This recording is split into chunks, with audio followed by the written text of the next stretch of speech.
Imagine discovering that the human body was never truly finished.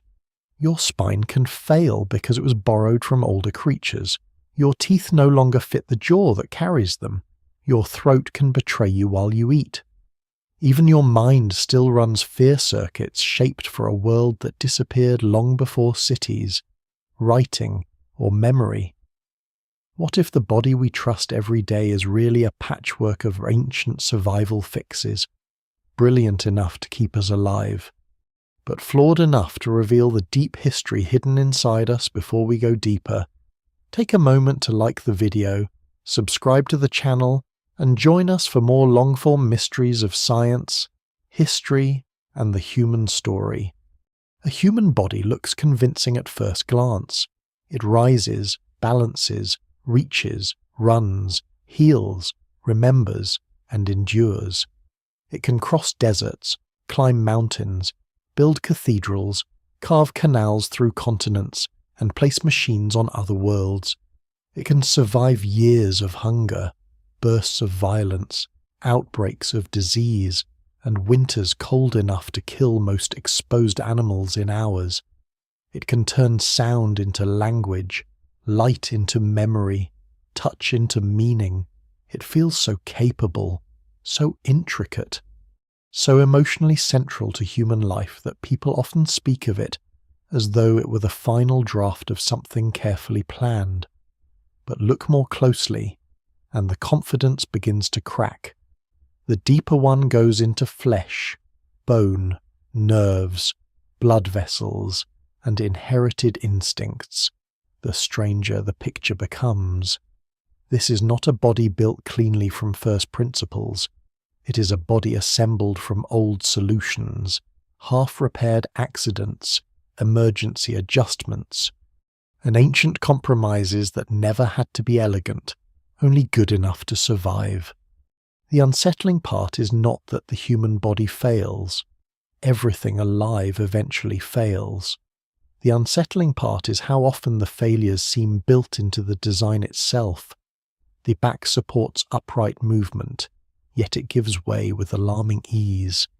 The knees carry the body's weight through a lifetime of walking, yet they wear down, slip out of alignment, inflame, tear, and ache. The teeth arrive crowded into jaws that often do not seem to have enough room for them. The airway and the route for food cross each other in the throat like a piece of dangerous plumbing. The eye sees with extraordinary precision, yet its wiring appears arranged backward. The brain, the most celebrated organ in human history, delivers art, mathematics, empire, and memory, but also panic, delusion, addiction, despair, and fears inherited from worlds that no longer exist. Even birth, the most fundamental act in the survival of the species, is more dangerous and difficult in humans than in most other mammals. If this were the work of a neat engineer, it would invite severe criticism. And yet no engineer built it. That is the beginning of the mystery. Bodies are not designed forward toward a goal. They are assembled backward from whatever came before. Evolution does not sit with plans spread across a table. It does not clear away outdated structures and begin again with better materials. It modifies what already exists. It bends old bones into new uses, repurposes tissue, stretches nerves, shortens faces, shifts pelvises, rewires instinct, and leaves every generation carrying the marks of earlier worlds. What survives is not perfection. What survives is continuity. If a flawed structure works just well enough to get an organism to reproduction, that structure can remain in place for millions of years. If a dangerous arrangement also brings some compensating advantage, it can persist. If a weakness emerges late in life, after reproduction is already largely finished, natural selection may barely touch it at all. What survives in the record suggests a process that is practical, blind, indifferent, and cumulative. Its products can be astonishing. They can also be deeply awkward. Before we go deeper, take a moment to like the video and subscribe if this is the kind of history and mystery you enjoy. To understand the human body, it helps to begin not in a modern city, not in a hospital, and not in a gym or anatomy hall, but far earlier, in the long anonymous stretches of time before anything recognizable as a human exists. For most of life's history, there is no spine, no jaw, no hand, no face that can frown in pain or smile in relief. There are only organisms responding to pressure, a membrane that reacts slightly better to light, a cluster of cells that detects chemicals in water, a tube that contracts more efficiently, a body segment that bends with less wasted energy. The process is slow beyond ordinary comprehension. Over millions upon millions of years, tiny changes accumulate, and every new form remains haunted by the one that came before it. This is why living bodies resemble histories more than machines. They are records of survival written in tissue. The human body, for all its apparent uniqueness, is one more chapter in that record. Beneath the confidence of the upright figure stands a much older inheritance. The arrangement of limbs, the pattern of nerves, the structure of the spine, the organization of the skull, even the biochemical habits of cells all carry traces of ancestral worlds. The body is less like a monument and more like a city built continuously over a buried past. Roads follow older roads. Temples rest on foundations that once supported houses. Walls become part of newer walls. A straight line is rarely possible because too much already occupies the ground. What appears unified from the surface is, underneath, a patchwork of eras. The human body is like that. It contains decisions made, in effect, before there were humans to benefit from them. This helps explain why some of its oddities feel so old. The lower back does not behave like a carefully optimized support column because it is not one. It is a structure reshaped from the spine of an animal that once moved differently through the world. The shoulders are gloriously mobile, allowing throwing, climbing, lifting, and delicate manipulation. But that freedom comes with instability. The digestive tract is effective enough to feed a large-brained primate in changing environments, yet it remains prone to obstruction, inflammation, infection, and a catalogue of embarrassing dysfunctions that would seem absurd in a supposedly perfected species. The body repairs itself, but not flawlessly. It defends itself, but often at a cost. It stores fat as insurance against famine, then carries that ancient strategy into environments where scarcity no longer rules in the same way. It rewards sugar, salt, and rest, as though hunger is always close behind, because for most of its history, it was. There is a temptation, when confronted with these flaws, to laugh them off as minor annoyances, a sore back, a twisted ankle, a difficult tooth, an anxious mind, a gut that rebels at the wrong moment. These are familiar enough that they can seem ordinary. But what makes them ordinary is precisely what makes them important. The human body does not malfunction only at the edges, in rare extremes. It carries strain in its everyday operation. Millions live with chronic pain. Vast numbers need corrective lenses because the eye does not always develop into sharp focus. Childbirth remains medically serious even in technologically advanced societies. Autoimmune disorders, allergies, hernias, varicose veins, impacted wisdom teeth, slipped discs, sleep apnea, choking, appendicitis, depression, and 1,000 other afflictions all emerge not from some alien disruption of the body's plan, but from tensions inside the plan itself.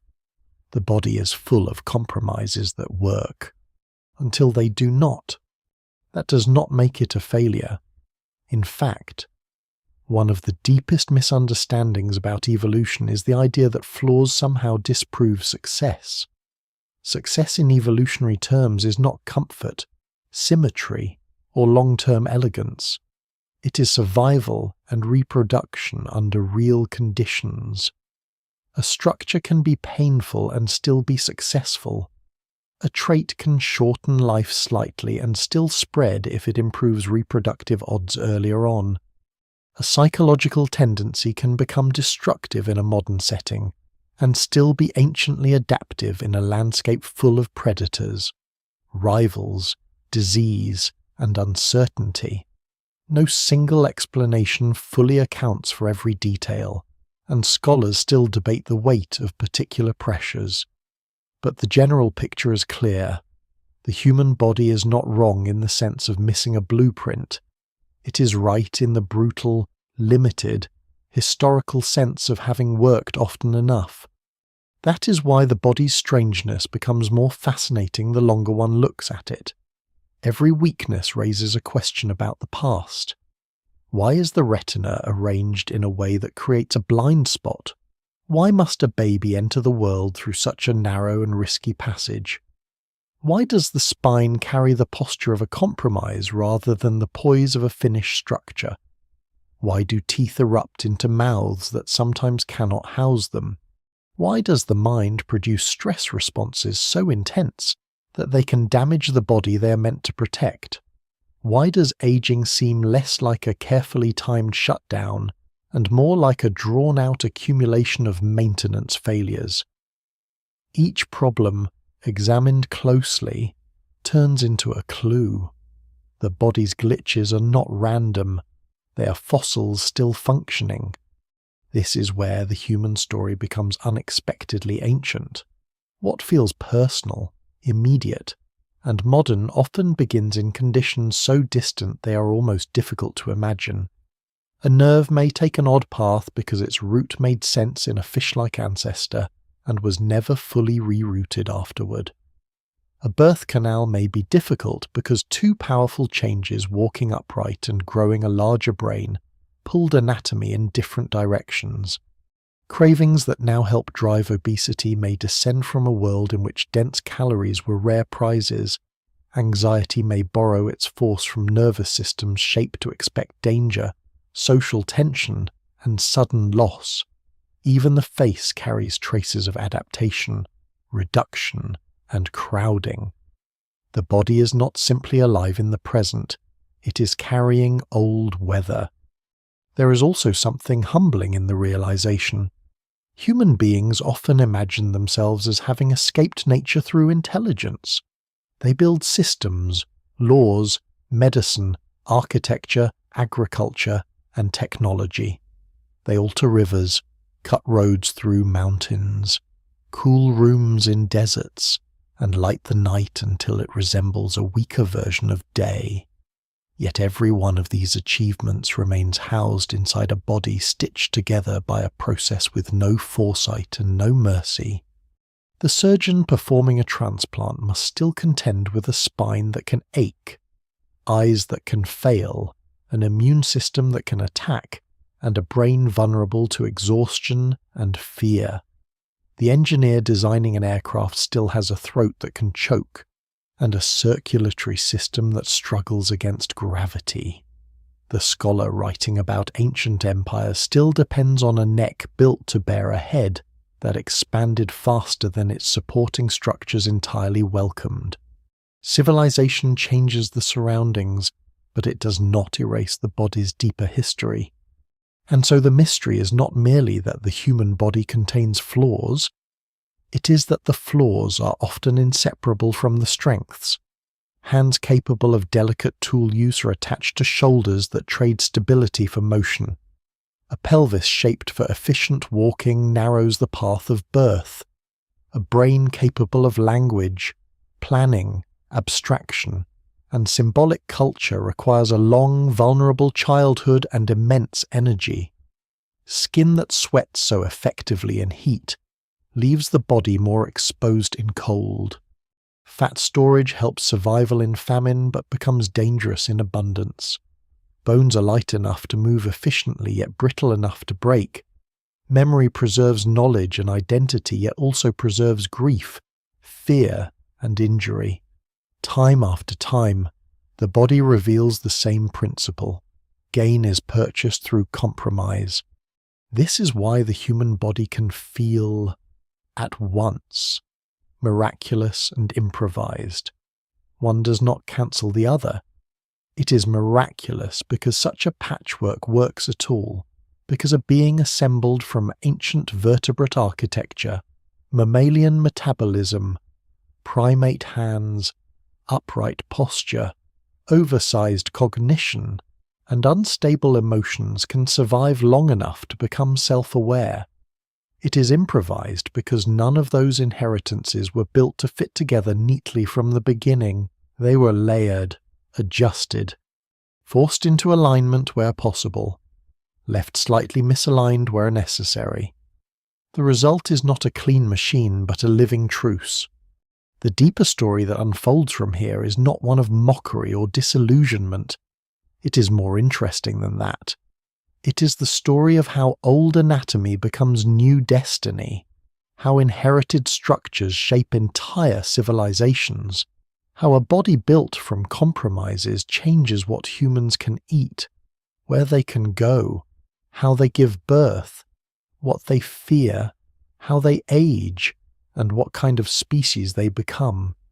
It is a story written in cartilage and scar tissue, in crowded teeth and swollen veins, in stress hormones and unstable joints, in newborn fragility and late-life decline. It is also a story of survival so persistent that it turns imperfection into power. The human body is often described as if it were a finished answer. It may be closer to an ongoing argument. Every bone, organ, and reflex seems to carry a negotiation between past and present, between what was once useful and what is merely tolerated, between urgent adaptation and accumulated baggage. The evidence remains incomplete in many details, and scholars still debate the exact sequence and pressure behind some of these changes. But the larger pattern is difficult to miss. The body does not hide its history very well.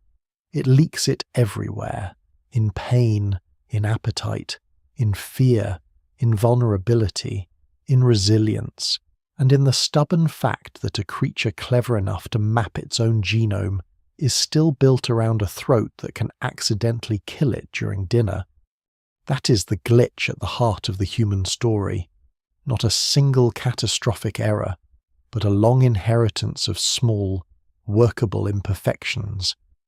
The body is not broken because it failed to become ideal. It was never aiming at ideal.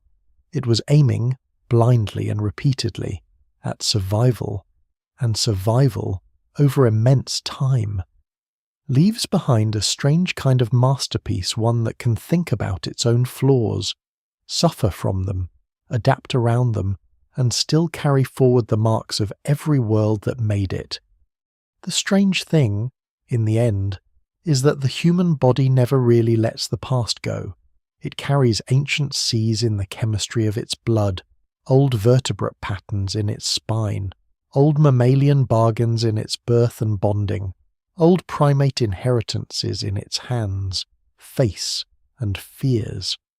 It moves through the modern world with phones, engines, satellites, and electric light.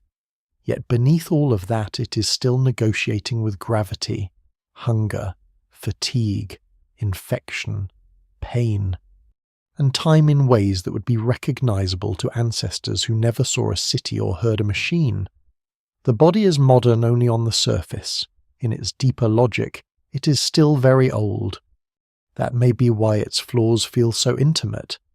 They are not random accidents scattered over an otherwise complete design. They are traces of the long road that made the species possible. The aching back, the crowded teeth, the dangerous throat, the anxious mind, the fragile birth, the slow fraying of age. All of them are reminders that survival was never clean. Life did not build the human body for comfort. It built it for continuation, and continuation is a rough art. It patches, it bends. It reuses, it accepts cost where cost can be survived. There is something almost moving in that imperfection. A perfect body might have been efficient, silent, and self-contained. The human body is none of those things. It complains, it scars, it limps, it trembles, it sleeps badly, it grows afraid of things both real and imagined. It depends on others early in life and often again at the end. It needs tools, medicine, care, shelter, and culture to do what it does best. And perhaps that dependence is part of the story too.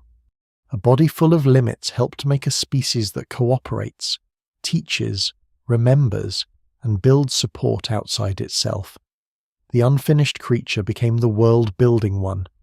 So when the human body seems clumsy or contradictory, it may be worth seeing it not as a failed machine, but as an old survival record still alive in the present.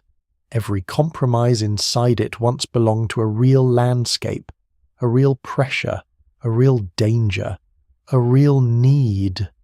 Those pressures changed, but the body kept going. It kept handing its patched instructions forward, generation after generation, until at last a being emerged that could feel those weaknesses, study them, and recognize in them the outline of its own history. And that may be the final image worth keeping, not a perfect human form standing outside time, but a vulnerable one, upright in fading light, carrying within its bones and blood the memory of older worlds, still imperfect, still adaptive, still unfinished, and still, against remarkable odds, alive. The human body does not begin with humans. That sounds obvious at first, but it becomes stranger the longer one sits with it. A person looking in a mirror sees a face, a posture, a pair of hands, an expression that seems unmistakably modern. Yet almost every part of that figure is older than the species itself, and some parts are older by an almost absurd margin. The body carries instructions written across deep time, and those instructions are rarely erased. They are revised, crowded, redirected, and burdened with new duties. But the old framework remains. This is why the human body often feels less like a fresh construction than like an inheritance whose terms were set long before the present owner arrived. The simplest way to imagine it is as a set of blueprints copied over and over, but never from a blank page. Each generation inherits a working draft.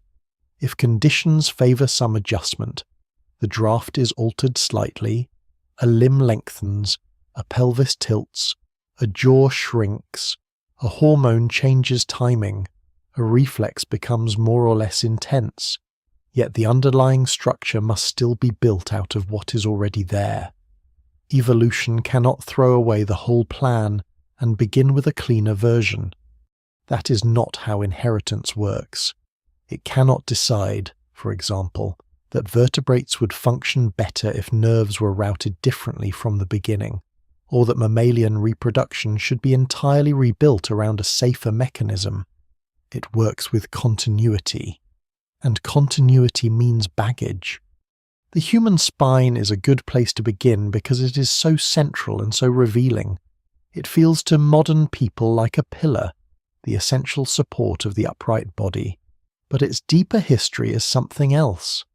A spine first evolves not for standing on 2 feet, but for organizing movement in an earlier and simpler body plan. The vertebral column belongs to a long vertebrate heritage. Its segmented construction, its shock-absorbing discs, its balance between strength and flexibility, all make sense across a wide range of animal forms. What it does not announce, at least not immediately, is that it will one day be asked to support a large primate standing upright for decades. That later duty arrives much farther down the line. By the time humans appear, the spine is already ancient architecture being assigned a newer, more difficult task. It manages impressively. It also complains constantly. The limbs tell a similar story. Human arms and legs are not inventions designed uniquely for a single species. They descend from a body plan that runs deep through vertebrate history, one that becomes especially familiar in the tetrapods, the great line of four-limbed animals that move onto land. Underneath the differences between a human hand, a bat wing, a whale flipper, and a horse's leg lies a shared arrangement so persistent that once it is seen, it becomes almost impossible to ignore. Bone segments repeat with variations. Joints appear in familiar order. Structures are stretched, reduced, fused, or elongated. But the old pattern remains. Human beings like to imagine their hands as symbols of exceptional destiny. And in one sense they are. Because hands allow extraordinary manipulation, craft, and precision. But they are also modified versions of a far older limb pattern never intended specifically for writing symphonies, lifting children, suturing wounds, or scrolling through glowing screens late at night. They are ancient tools adapted into new intimacy. Even the head, which people tend to treat as the seat of identity, carries visible traces of older inheritances. The skull is not a single elegant shell. It is a complicated arrangement of fused elements, openings, supports, and channels forced to house the brain, protect the senses, anchor muscles, and route blood vessels and nerves through a crowded landscape. The face projects from it almost like a historical addition. The jaw, sinuses, teeth, throat, and nasal passages all testify to a long series of rearrangements. A modern human face can express tenderness, contempt, grief, amusement, and concentration in fractions of a second. But the framework beneath that expressiveness is built on much older vertebrate and mammalian patterns. It is not a clean surface. It is a negotiated structure. That negotiation becomes even clearer inside the body. The human heart, for all the poetry written about it, is a muscular pump descended through an ancient lineage of circulatory solutions. Blood vessels branch and loop through the body in ways that reflect developmental history as much as ideal efficiency. Some of the routes nerves and arteries take seem almost comically indirect until their ancestry is understood. The recurrent laryngeal nerve, for example, is one of the more famous reminders that the body is shaped by history rather than elegant redesign. In humans, this nerve leaves the brain, descends into the chest, loops around a major artery, and then travels back up to the larynx. It works. That is why it remains. But its root only truly makes sense when viewed as the altered inheritance of a much older vertebrate arrangement. In fish-like ancestors, the relevant structures lie in a more direct relation. As necks lengthen and bodies change, the nerve is not freshly rerouted from scratch. It is dragged into a longer path. In giraffes, the result becomes almost absurdly long, but the principle is the same. Evolution preserves continuity even when continuity becomes awkward. The eye offers another lesson in inherited constraint. Human vision is powerful enough to read, track movement, detect fine detail, interpret depth, and navigate landscapes of extraordinary complexity. For daily life, it often feels almost magical. Yet the vertebrate eye is built in a way that reveals compromise. The retina is effectively inverted, meaning the light-sensitive cells sit behind layers of other tissue and nerve fibers. The optic nerve then exits through the retina, creating a blind spot. The brain usually edits over this absence so seamlessly that people rarely notice it, but the arrangement remains. There are good developmental reasons for how this structure arises, and the eye performs astonishingly well despite it. Still, the pattern makes much more sense as an inherited result of stepwise evolution than as the polished work of a planner free to begin anew. Other evolutionary lineages, such as cephalopods, reach camera-like eyes without the same blind spot problem. Different histories produce different compromises. Breathing, swallowing, hearing, balancing, reproduction, temperature regulation, and immune defense all carry similar signatures. None of them are merely present-day functions. They are old systems layered with newer demands. The human ear contains tiny bones that once belonged to the jaw joints of distant ancestors, later repurposed for hearing in mammals. This is one of the great evolutionary transformations. A set of structures changes role entirely, and the body gains a more refined mechanism for transmitting sound. It is ingenious in effect, but it is also a reminder that innovation in evolution often means repurposing rather than inventing from nothing. Old hardware acquires new meaning. That principle appears again and again. Feathers likely begin in one context before serving flight. Bones used one way become bones used another. Tissues shift jobs. What matters is not purity of origin, but usefulness in sequence. The human body also carries chemical and developmental blueprints so old that they are shared across broad ranges of life. Genes that help organize the front and back of the body, lay out limbs, pattern organs, and coordinate growth are part of deeply conserved systems. That phrase, deeply conserved, sounds technical and dry, but the reality behind it is startling. It means that some of the instructions shaping a human embryo belong to ancient biological systems preserved over immense spans of time because they work well enough. The embryo itself briefly reveals some of this layered heritage in its own development. One has to be careful here, because old slogans about embryos replaying evolutionary history are too simple and often misleading. Development is not a literal reenactment of the species' past. Scholars have long corrected that picture. But development does preserve clues. Temporary structures appear, arches, folds, and patterns emerge that only make full sense in light of ancestry. The evidence remains incomplete in some details, yet the general lesson stands: bodies remember through development. This is why human vulnerability is never only modern. When a disc slips in the spine, when knees grind down, when a baby struggles through childbirth, when a person chokes because breathing and swallowing share a narrow anatomical passage, these are not isolated defects falling randomly out of an otherwise flawless machine. They are the cost of history. The body is not failing to meet an original ideal. It is revealing the tensions inside an inheritance. Some of those tensions are millions of years old. Others are older still. The primate hand, the mammalian ear, the vertebrate eye, the tetrapod limb, the ancient spinal pattern, all converge inside one species that likes to think of itself as new.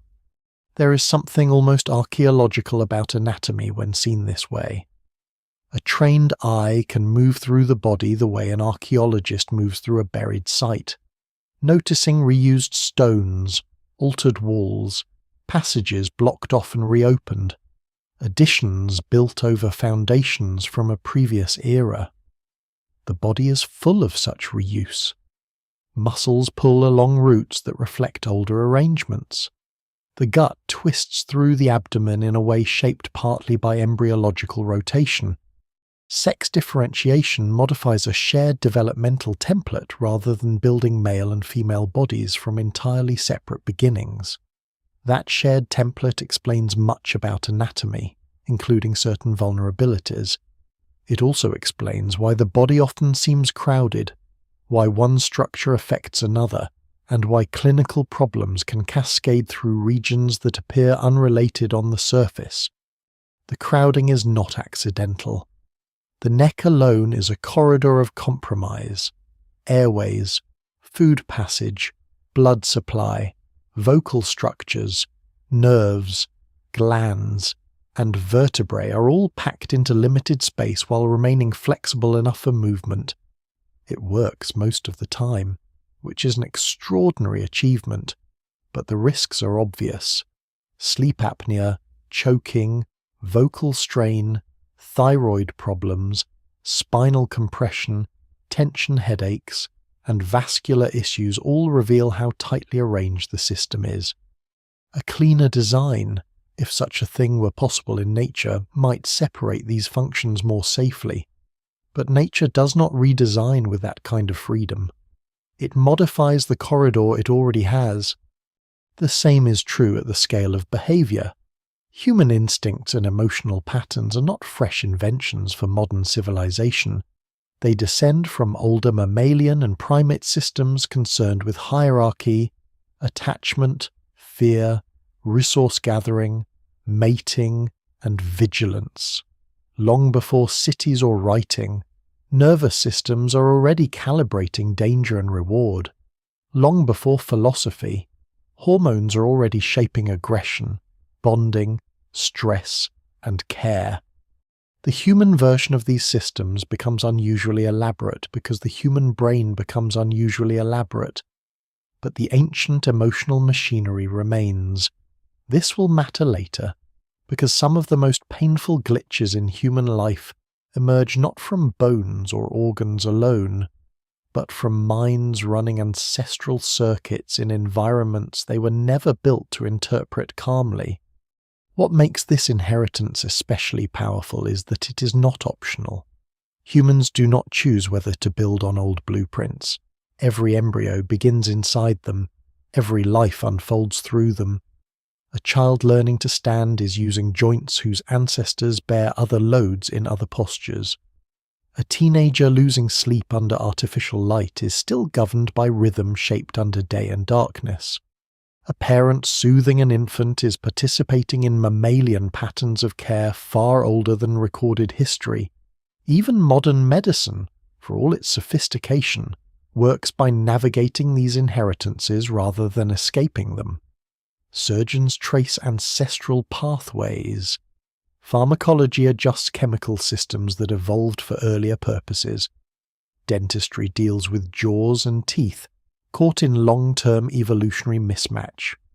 Obstetrics manages a birth process transformed by the collision between locomotion and brain expansion.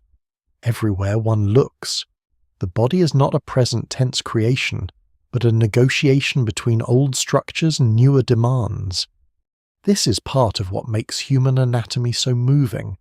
It is not merely a list of mechanisms, it is evidence of persistence, a line of living forms, surviving extinctions, climates, predators, diseases, migrations, and accidents across immense time, has passed forward enough stability to produce creatures who can finally examine the arrangement and notice its strange logic. The body is ancient matter carrying fresh awareness.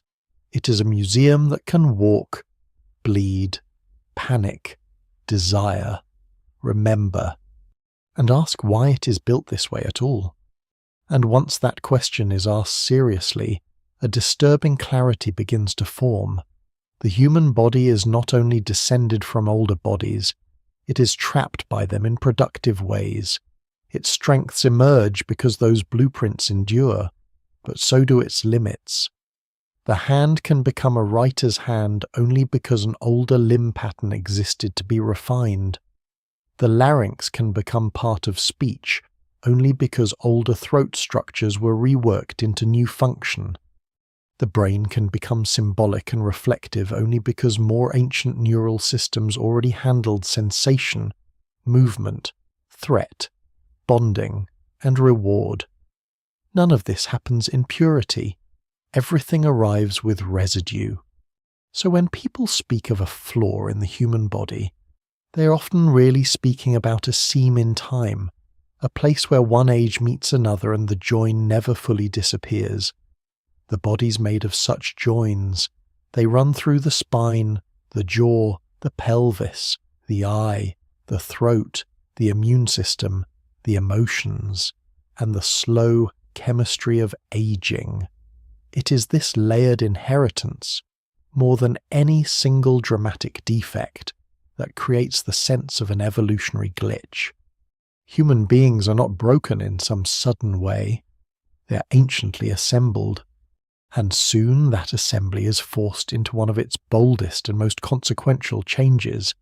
A primate body built for one style of movement begins to reorganize itself for another.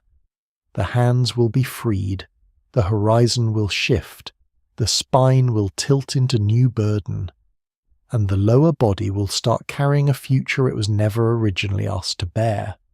From that moment on, much of the human story becomes a record of what standing up made possible and what it quietly damaged in return.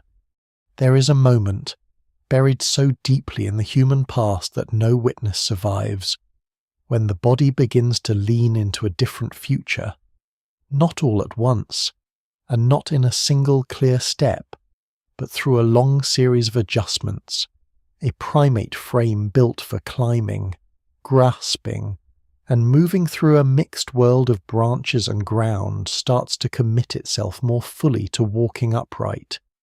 That shift is easy to describe and hard to overstate. A body that spends more time balanced on two legs enters a new relationship with gravity, with distance, with the landscape ahead, and with its own anatomy. From then on, the skeleton is no longer merely inherited, it is under negotiation. The popular image of this transition is often too clean. A shaggy ancestor stoops, rises, and becomes human in a tidy sequence as though history were a staircase. The actual process is far messier. Scholars still debate the exact ecological pressures that favoured bipedalism so strongly, and no single explanation fully accounts for it.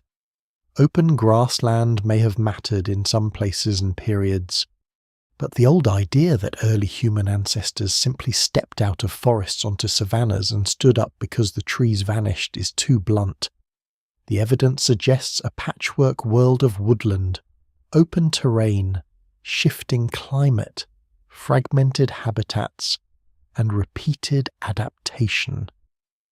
What survives in the fossil record points to experimentation rather than instant transformation.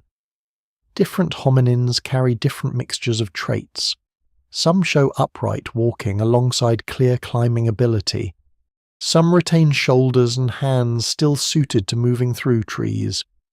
The body does not abandon one world before it has fully entered another. That is what makes the transformation so revealing. Bipedalism is not built on an empty scaffold. It is imposed on a primate architecture already committed to other uses. The spine, pelvis, femur, knee, ankle, and foot all must change together. But they do not begin as a coordinated package designed specifically for upright endurance. They are modified step by step, and each step creates both gains and tensions. To stand is one thing, to walk efficiently on two legs is another. To walk, run, carry, turn, birth large-headed infants, and remain stable through decades of adult life is a much greater demand. The human body manages all of this with extraordinary competence. It also shows everywhere what it cost. The spine is among the first places where the cost becomes visible. In a four-legged animal, the vertebral column distributes weight along a more horizontal frame. In an upright walker, that same basic structure must stack the torso above the hips and lower limbs. The human spine develops its characteristic curves partly to absorb shock and keep the centre of gravity aligned over the feet. It is an elegant adaptation in one sense, because without those curves the body would move more stiffly and balance less well. Yet the curves also create vulnerability, Compression accumulates, discs bulge, muscles strain to stabilize a column that is never entirely at rest. The lower back becomes one of the most complained about regions in human life, not because it is badly made in some simplistic sense, but because it is carrying an evolutionary compromise under everyday conditions. The back is not failing at its task. It is revealing the difficulty of the task itself. The pelvis changes even more dramatically. In other primates, the pelvis serves a body moving differently through space. In humans, it must support upright posture, stabilize the trunk during walking, anchor powerful muscles for locomotion, and eventually accommodate childbirth under increasingly difficult conditions. That is a remarkable amount of pressure to place on a single region of anatomy.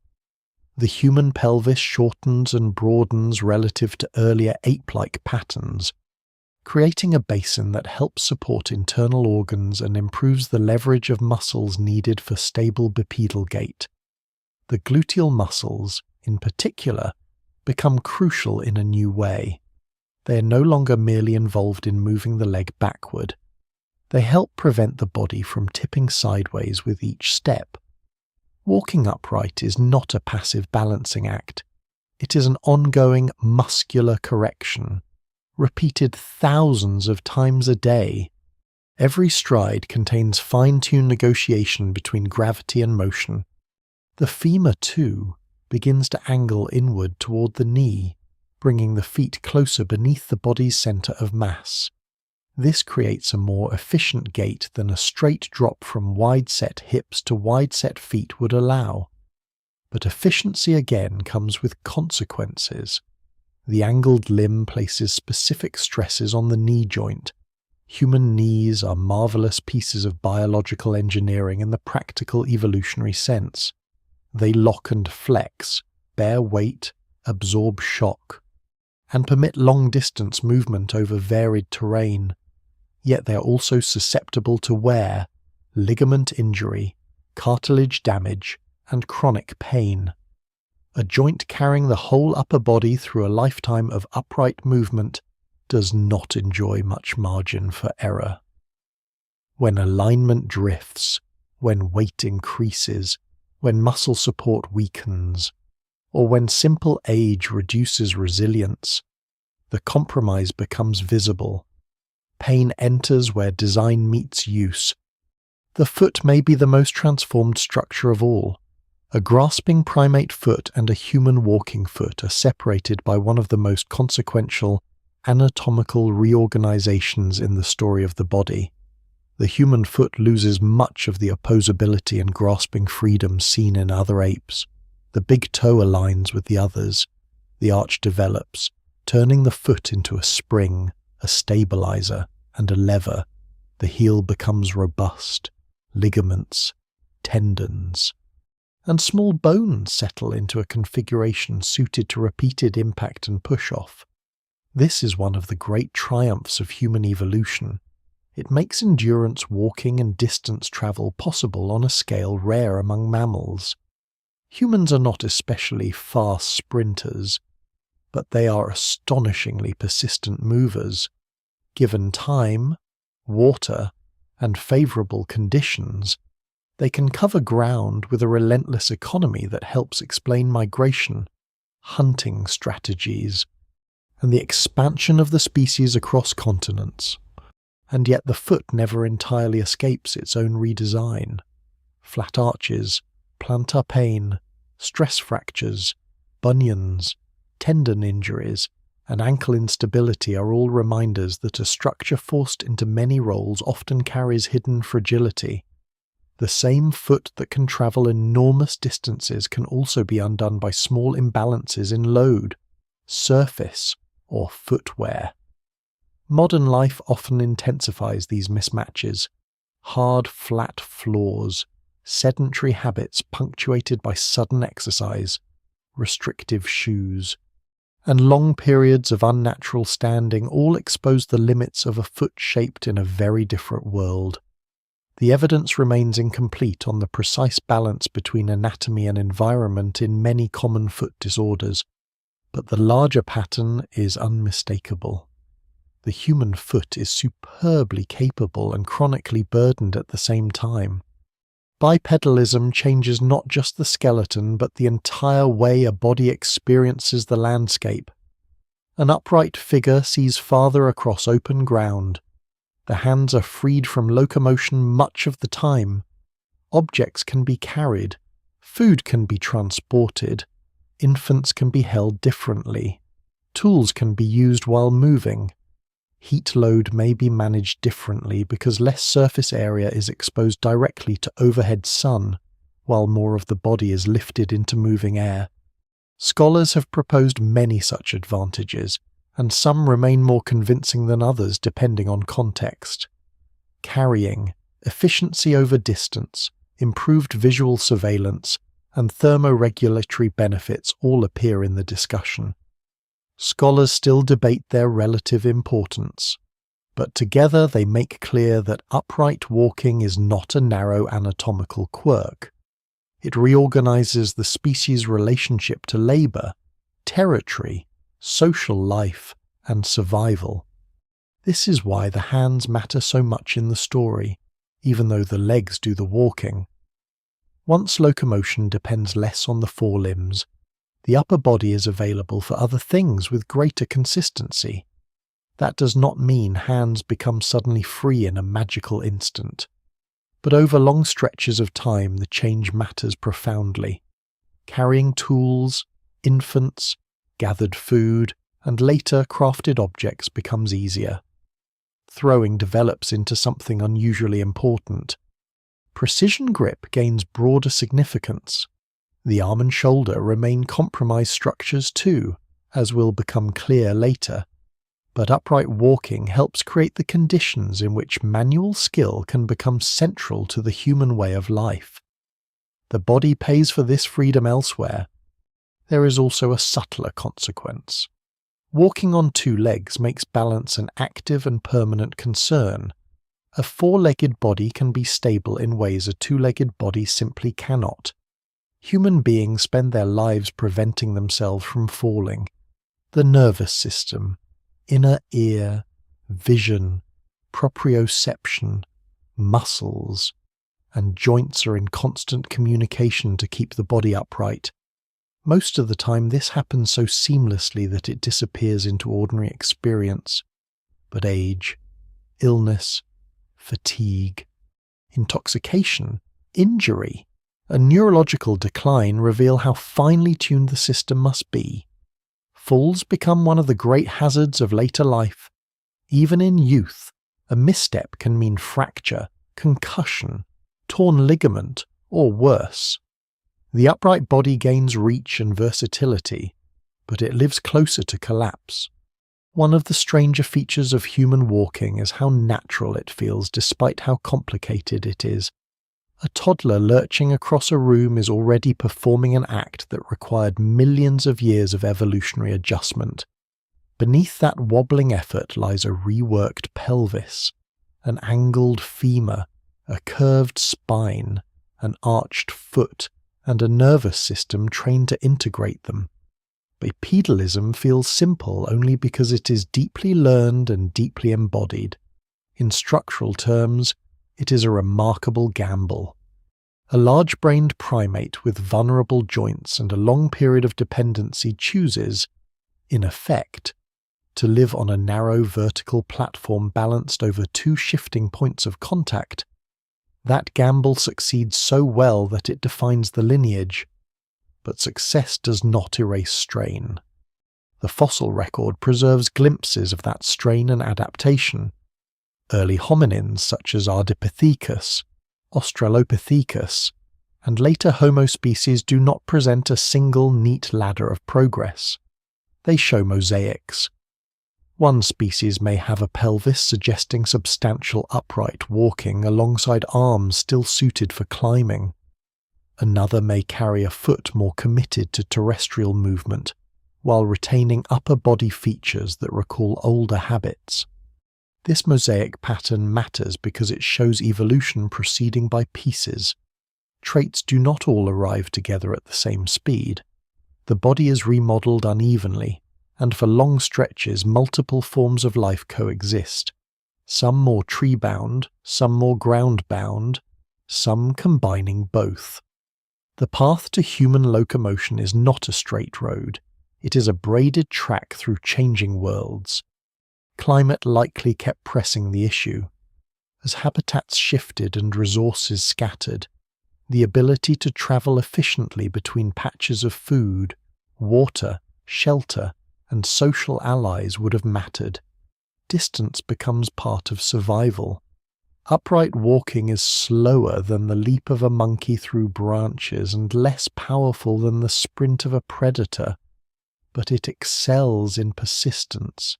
It allows the body to carry its own future across difficult ground. That future includes foraging strategies, hunting methods, migration patterns, and eventually the peopling of environments from tropical forest to arid plains and cold steppe. The human story widens because the body learns how to move through the world differently. But every widening brings a narrowing elsewhere. The pelvis that supports this gait becomes part of a later crisis in childbirth. The spine that balances the trunk becomes a site of chronic failure. The knees and feet that permit endurance become joints of frequent pain. Circulation changes in an upright body, helping create problems such as varicose veins and increased effort against gravity. Even the simple act of standing still for long periods is more demanding than people often realize. Blood pools, muscles fatigue, the lower back stiffens, the body sways in minute corrections. To be upright is to be under constant management. No single explanation fully accounts for why bipedalism became so decisive, but once it did, everything else had to adapt around it. That is the key. Upright walking is not one trait among many. It is a foundational rearrangement. It changes how the skeleton bears force, how muscles are deployed, how infants are carried, how tools are used, how distance is covered, how the horizon is seen, and how later evolutionary changes must fit themselves into an already altered frame. The human body from this point onward is living downstream of that decision, and so one of the great strengths of the species is also one of its great sources of trouble. Standing up opens the world, but it does not come free. The body gains endurance, frees the hands, and reshapes the future, while quietly accumulating vulnerabilities in the spine, hips, knees, feet, and circulation. The posture of human life is therefore also a record of sacrifice. Every confident stride carries buried tension. Soon those tensions will concentrate in one of the most intimate and dangerous places in anatomy. The same region that makes upright walking possible will be asked to do something else, bring large-brained infants into the world through a narrowing corridor of bone and soft tissue. At that point, the compromise will stop being merely biomechanical. It will become existential. It is difficult to overstate how strange human birth really is, because it is familiar, because every person alive has passed through it, because medicine has domesticated some of its most obvious dangers in parts of the modern world. It can seem natural in the mildest possible sense of the word, as though it is simply how mammals arrive. But compared with many other mammals, the human version is unusually risky, unusually painful, unusually dependent on timing and assistance, and unusually revealing of the body's deeper compromises. It is one of the clearest places where the evolutionary story stops looking abstract and becomes immediate. The same skeleton that learns to walk upright now has to let a large-brained infant through a passage that its own locomotion has narrowed and reshaped. That tension lies at the center of the species. For a long time, This problem was described in tidy terms. Walking upright makes the pelvis narrow, larger brains make infants larger, and difficult childbirth is the inevitable collision between those two trends. There is truth in that, but as with most major evolutionary stories, the details are more complicated. The human pelvis is not simply narrow. In some dimensions, it is actually broad and bowl-like compared with the pelves of other apes. Because upright posture demands support for internal organs and new muscle mechanics. The real issue is not a single measurement, but a three-dimensional puzzle. The birth canal twists. Its upper opening and lower outlet are differently shaped. The infant's head and shoulders must rotate during passage. The mother's body must balance the competing demands of stability in walking, support of the torso, and successful delivery. Scholars still debate exactly how much of the difficulty comes from locomotion, how much from fetal size and shape, how much from metabolic constraints during pregnancy, and how much from other features of human life history. No single explanation fully accounts for everything, but the broad conclusion remains hard to escape. Human childbirth is difficult because multiple evolutionary pressures have crowded into the same anatomy without ever being fully reconciled. The pelvis itself tells this story with almost unnerving clarity. In humans, the ilium, the broad blade-like part of the pelvis, is shorter and more curved than in other apes, helping reposition muscles for upright gait.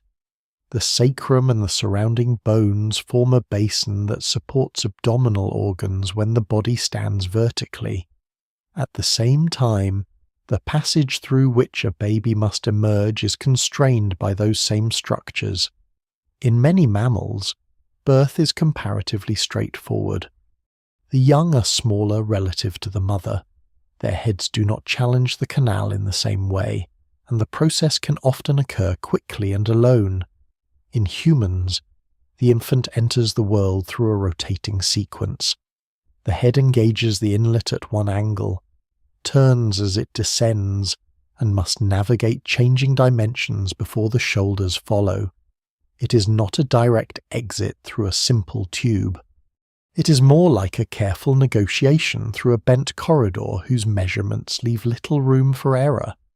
That is why human labour is often long. It is why obstructed labour has been such a catastrophic event throughout history.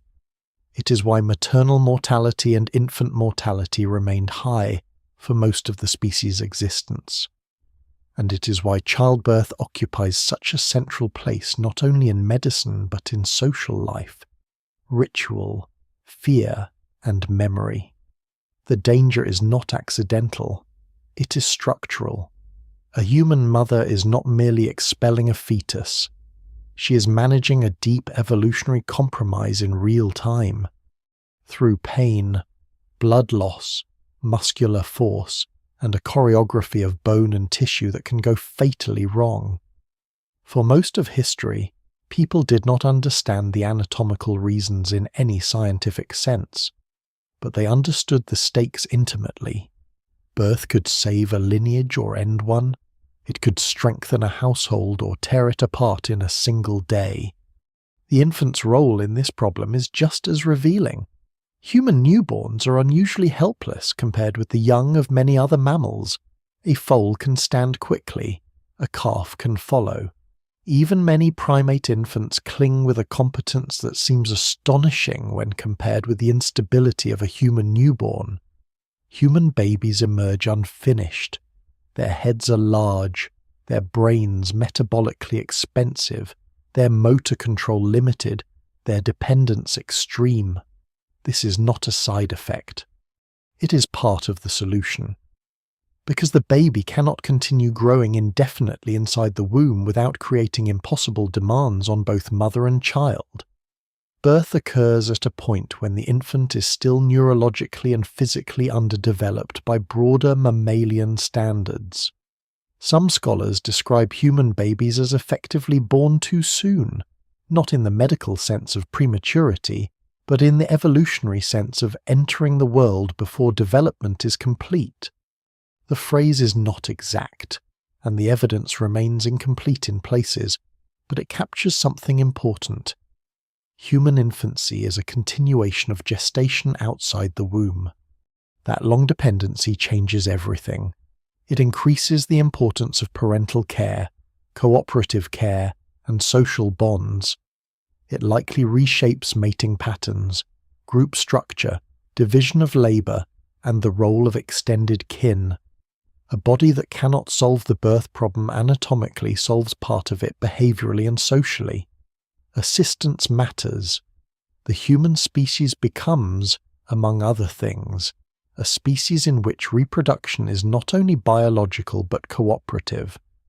There is a long-standing idea among anthropologists that human birth often favors assistance, because the rotational delivery of the infant makes self-guided birth more difficult than in many other primates. Scholars still debate how universal and decisive this factor has been across different societies and times, but the broader picture is persuasive. Humans survive childbirth not only because of pelvic shape and infant flexibility, but because culture and care step into a mechanical problem that anatomy alone does not fully resolve.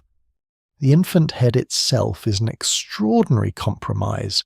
It must be large enough, or rather developing rapidly enough, to support the trajectory of human cognition, perception, and later symbolic life. Yet it must also remain deformable enough to pass through the birth canal. This is why the bones of the newborn skull are not fully fused. Fontanelles and sutures leave the skull temporarily flexible. The head can mold during labor, changing shape under pressure. Here again the body reveals its logic. It does not solve the narrow passage by removing the problem. It softens part of the moving object instead. That helps, but only to a point. The skull can compress, the passage can stretch, hormones can loosen ligaments, muscles can force descent. Still, the basic mismatch remains. What makes the problem even more striking is that humans are not alone in facing trade-offs between locomotion and reproduction, but they seem to carry the tension further than most. Upright posture reorganizes the lower body so profoundly that birth becomes part of the price of walking as humans do.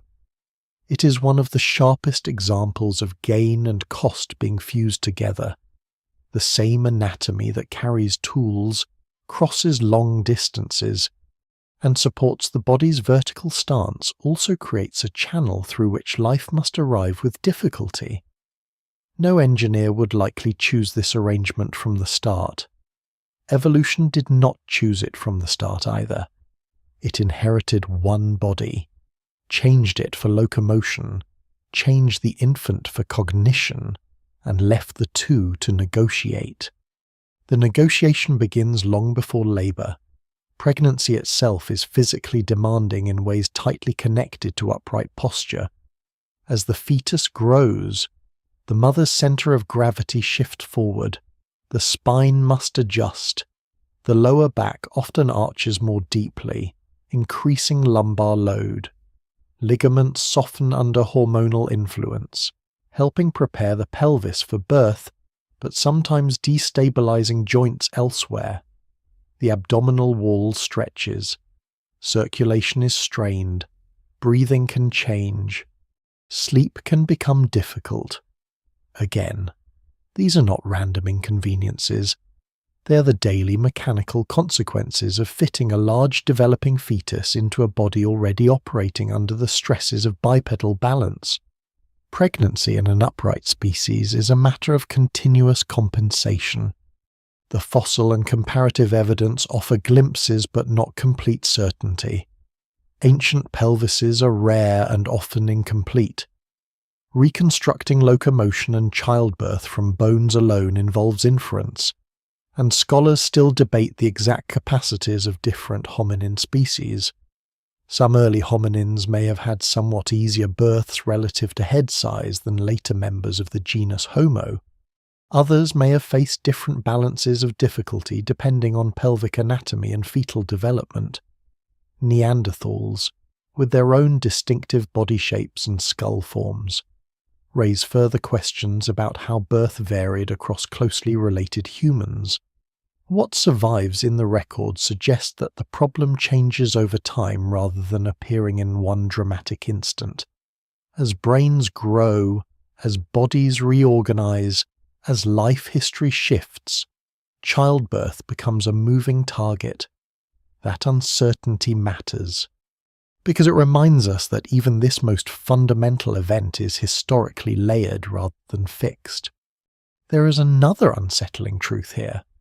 The difficulty of human childbirth does not always announce itself in healthy, uncomplicated births.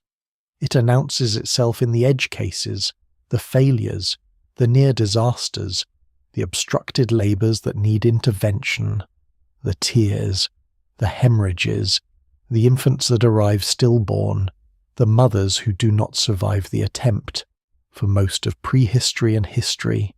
Such events were common enough to shape behaviour and memory without ever being statistically surprising. Burial grounds, historical records, and ethnographic accounts all point toward the weight of reproductive risk.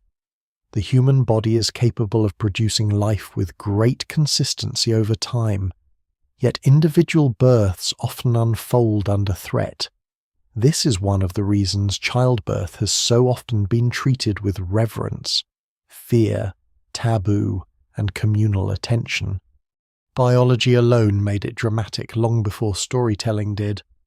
And the danger does not end once the infant emerges.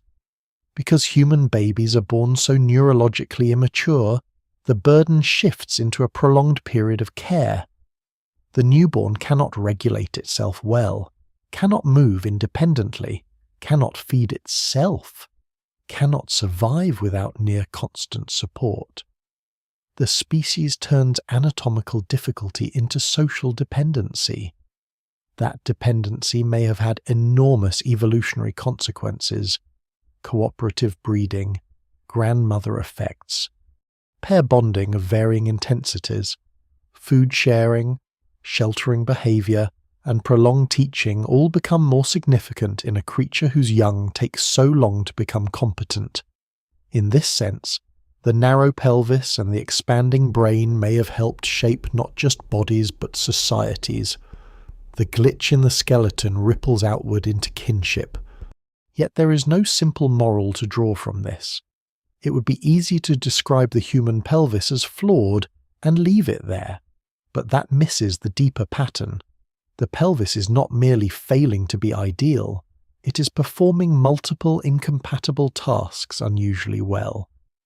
It permits effective upright walking, it stabilizes the trunk, it anchors powerful muscles, it supports organs, it allows birth often enough for the species to thrive. What makes it feel glitched is not incompetence but overload. Too many demands meet in one place. The evidence remains incomplete on the full balance of forces that shaped it. But the outcome is plain. A structure that is central to human success is also central to human vulnerability. This tension also helps explain why modern medicine has become so transformative in childbirth. Caesarean section, assisted delivery, antisepsis, blood transfusion, anesthesia, fetal monitoring, and emergency obstetric care do not create an artificial problem that would otherwise not exist. They intervene in a real one that has always existed. The fact that childbirth can now be made dramatically safer in many places should not obscure how structurally difficult it is. In parts of the world where care remains limited, maternal mortality and birth injury still reveal the older reality with devastating clarity. Modern hospitals may soften the evolutionary compromise, but they do not erase its source. So the human story moves forward through a narrow gate. A species that stands upright, carries its future in enlarged heads, and depends on unusually prolonged learning must first survive a passage that none of those traits make easier. The contradiction is almost severe in its logic. Human intelligence does not float above the body. It begins by placing the body under extraordinary reproductive stress. And once the infant is born, the deeper consequence becomes visible. The child is alive, but not ready. The brain that will write laws, paint caves, compose music, launch spacecraft, and remember, the dead arrives in the world unfinished, needing years of protection before it can even begin to repay the burden of its own size. That long helplessness is not a defect added after the fact. It is part of the same compromise. The narrow pelvis explains only half the puzzle. The other half lies in the organ that made the passage so difficult in the first place. The human brain begins as a burden before it becomes a glory. Long before it writes laws, names constellations, raises temples, or imagines eternity, it is a problem in flesh. It must grow quickly, consume enormous energy, fit through a dangerous passage, and then continue developing for years in a creature too helpless to survive alone. That is the strange bargain at the center of human intelligence. The organ most often treated as the crown of the species arrives first as a complication of anatomy, metabolism, and care. The brain does not simply grant human beings their power. It forces the body and the social world to reorganize around its demands. This reorganization happens on a scale that is easy to overlook because people are so accustomed to the finished product. An adult human brain seems almost inevitable when viewed from the inside of modern life. Every city, archive, machine, and memory appears to confirm that the species was always heading toward enlarged cognition. But evolution does not move toward importance because something will matter later. It moves through immediate pressures. The enlargement of the brain in the human lineage is one of the most consequential and costly changes in the history of the body, and it proceeds not as a smooth march upward, but as a long intensification of trade-offs. Brain tissue is expensive. It draws heavily on blood supply, oxygen, and calories. In modern adults, the brain accounts for a disproportionate share of the body's energy use relative to its size. In infants and young children, the metabolic demands are even more striking.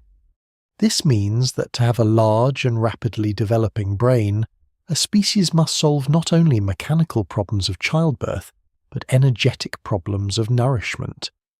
That solution is never elegant. It is layered on top of older mammalian life. Pregnancy must support a growing fetus with an increasingly demanding nervous system.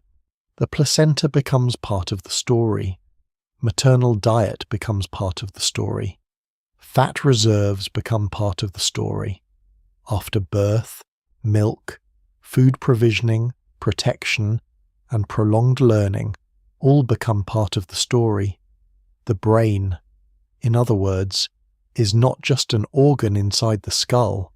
It is a whole-body commitment. It recruits the circulatory system, the digestive system, endocrine signaling, social behavior, and developmental timing into its service.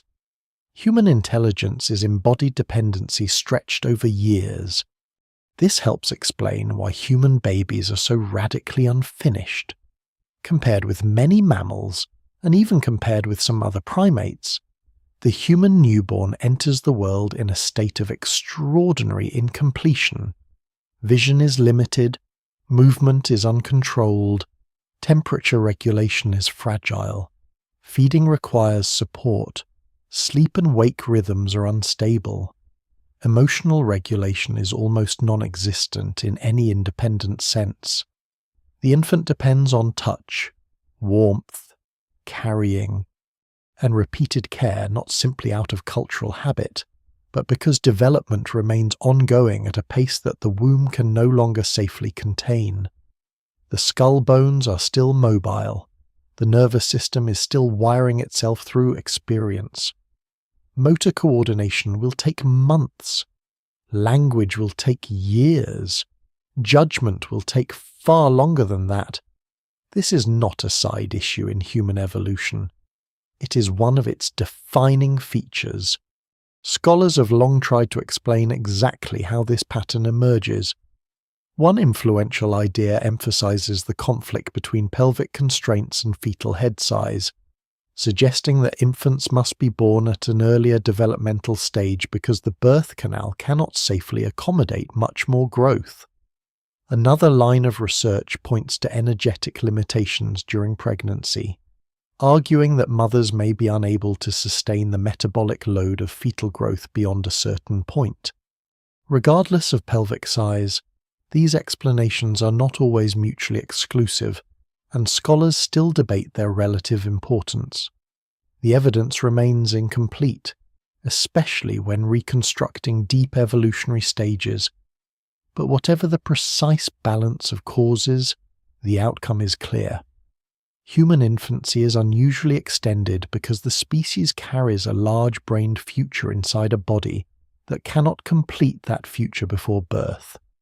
The consequences unfold everywhere.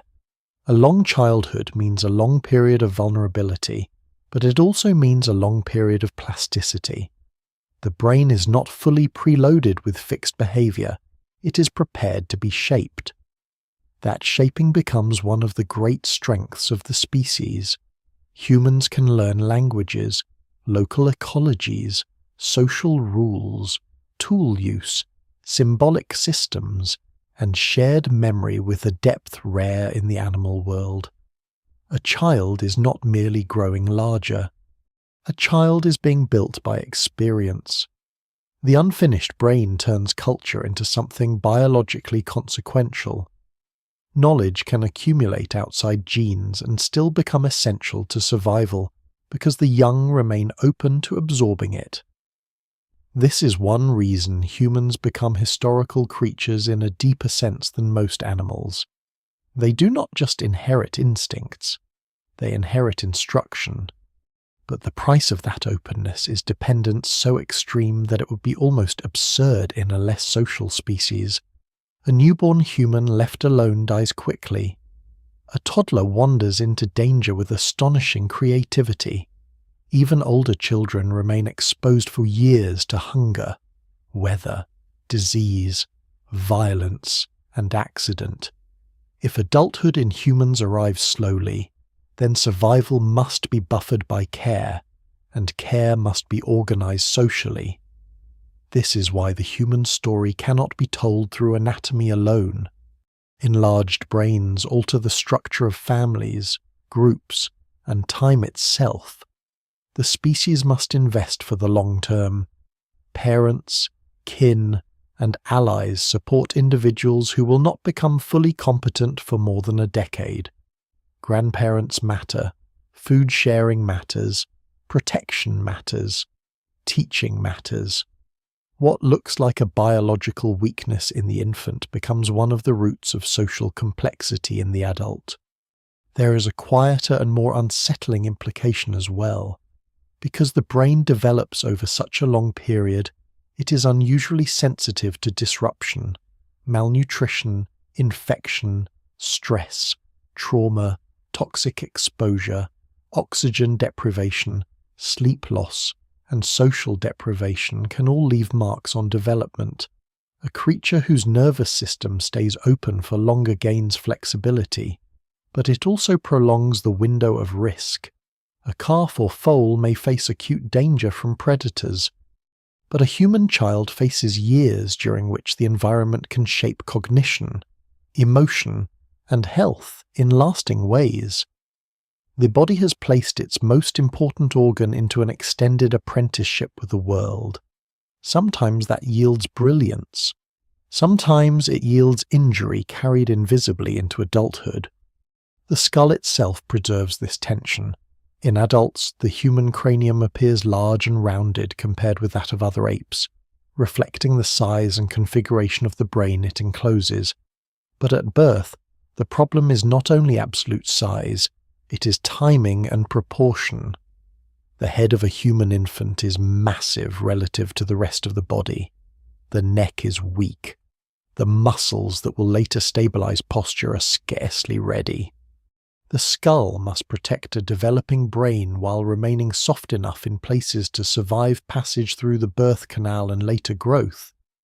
Fontanelles seem almost like a confession from the body that the job is not finished. The skull has to remain partly open because completion must wait. A fully rigid solution would be less workable, so the body chooses staged assembly instead. That staged assembly continues outside the womb in ways that shape the entire human life course. Teeth erupt in sequence over years. Bones ossify gradually. Puberty arrives late relative to many mammals.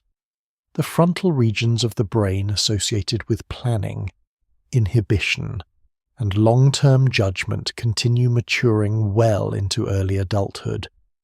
Human beings live for years in bodies that are capable in some ways and unfinished in others.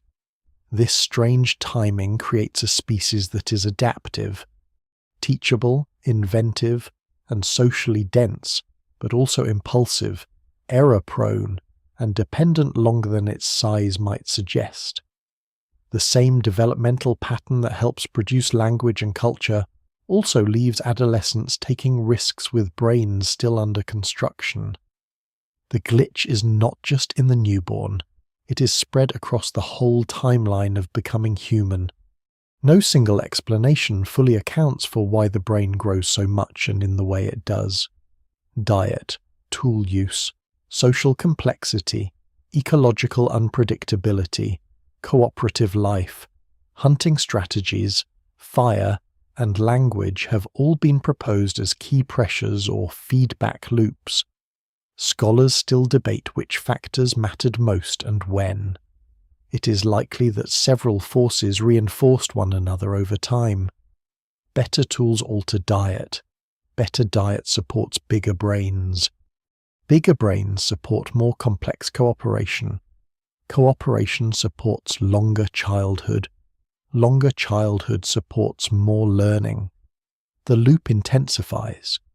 What survives in the record suggests not a single cause, but a cumulative process in which cognition, sociality, and development become increasingly entangled.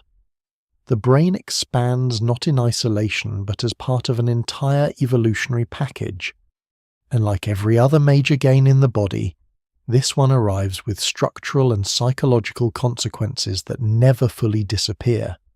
Large brains mean large heads, difficult births, helpless infants, long dependency, and immense energy demand. They also mean vulnerability to developmental disorders, mental illness, neurodegeneration, and the burden of consciousness itself. A brain capable of symbolic thought is also capable of anticipating death, revisiting humiliation, fearing imagined futures, and creating distress out of abstraction alone. The animal that can remember in depth can suffer in depth. The nervous system that can model possibilities can also model catastrophe. Intelligence does not sit above biology as a gift detached from cost.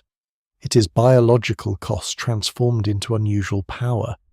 One of the most fascinating details in this story is how incomplete the human infant remains compared with what the adult brain eventually becomes. The newborn does not arrive with language waiting intact inside it.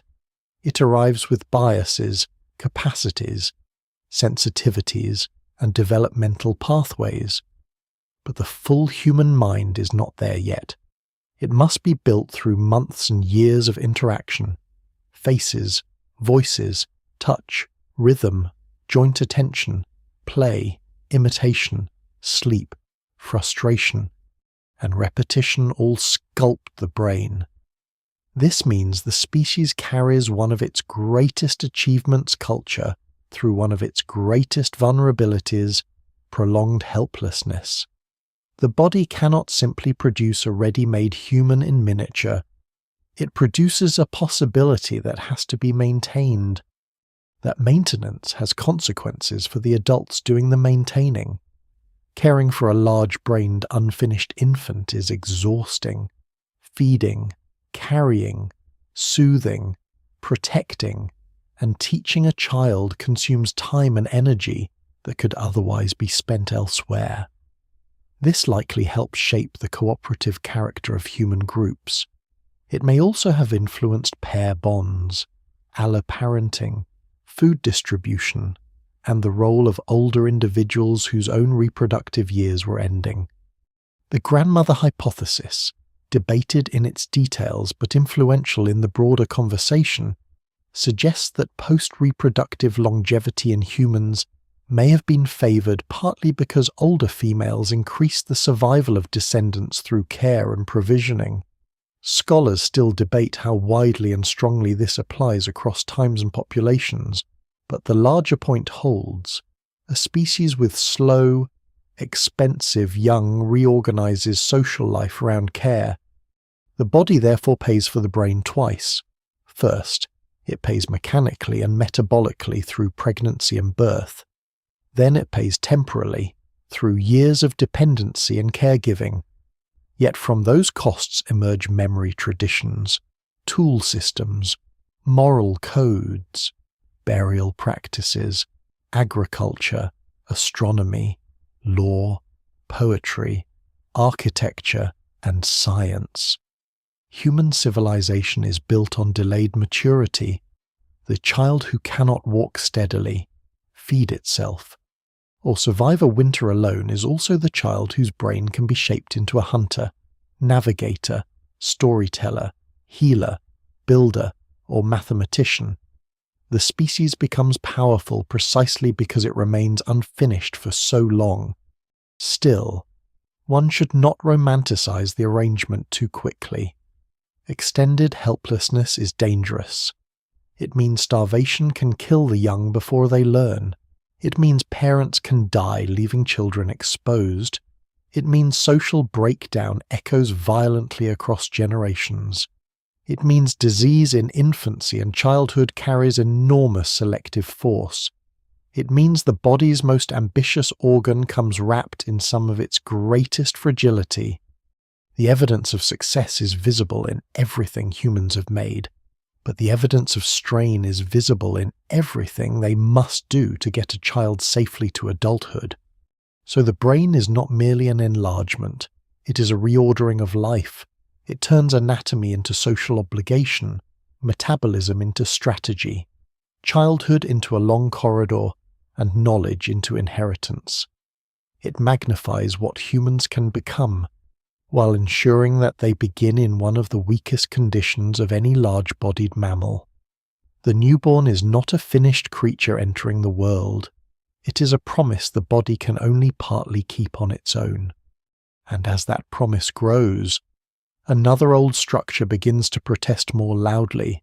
The head becomes heavier, the posture more demanding, the center of gravity harder to manage. The spine, already under pressure from upright walking, now carries the burden of a species that insists on balancing a large, complex brain atop an ancient column never originally intended for this degree of vertical strain. The body can do it. It does it every day, but it does not do it without complaint. The human spine is often treated as a symbol of dignity. It holds the body upright, lifts the head above the horizon, and gives the species its familiar vertical outline. To stand straight is associated with confidence, resolve, even moral character. But beneath those cultural meanings lies a piece of anatomy under nearly constant negotiation with gravity. The spine does not simply support the body. It bargains with it every moment. It absorbs weight, distributes force, protects the spinal cord, permits movement, and tries to keep a large-brained, upright primate balanced through decades of life. It manages all of this with remarkable flexibility. It also fails often enough that back pain has become one of the most ordinary human experiences on Earth. That ordinariness matters. A sore back is so common that it can seem almost trivial. One more irritation of modern life, somewhere between bad sleep and bad weather, Yet its very commonness reveals something deeper. The human spine is not malfunctioning at the edges of possibility. It is strained by the normal requirements of being human. Sitting too long can provoke it. Standing too long can provoke it. Lifting badly can provoke it. Lifting well can still provoke it. Age wears it down. Injury interrupts it. Stress tightens the muscles around it.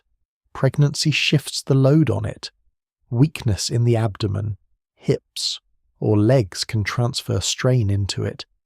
Even the simple act of looking down at a screen for hours repositions the head and changes the work demanded of the neck and upper back. The body carries its central column everywhere, and that column carries history in return. The basic problem is ancient and structural. The vertebral column is a very old solution, inherited from distant vertebrate ancestors long before anything like a human posture exists. It is a segmented support, strong enough to organize a body and flexible enough to let that body move. In a quadruped, its burdens are distributed differently. In an upright human, the load becomes more vertical, more compressive, and more dependent on subtle alignment. The spine in humans develops its familiar curves to handle this new reality.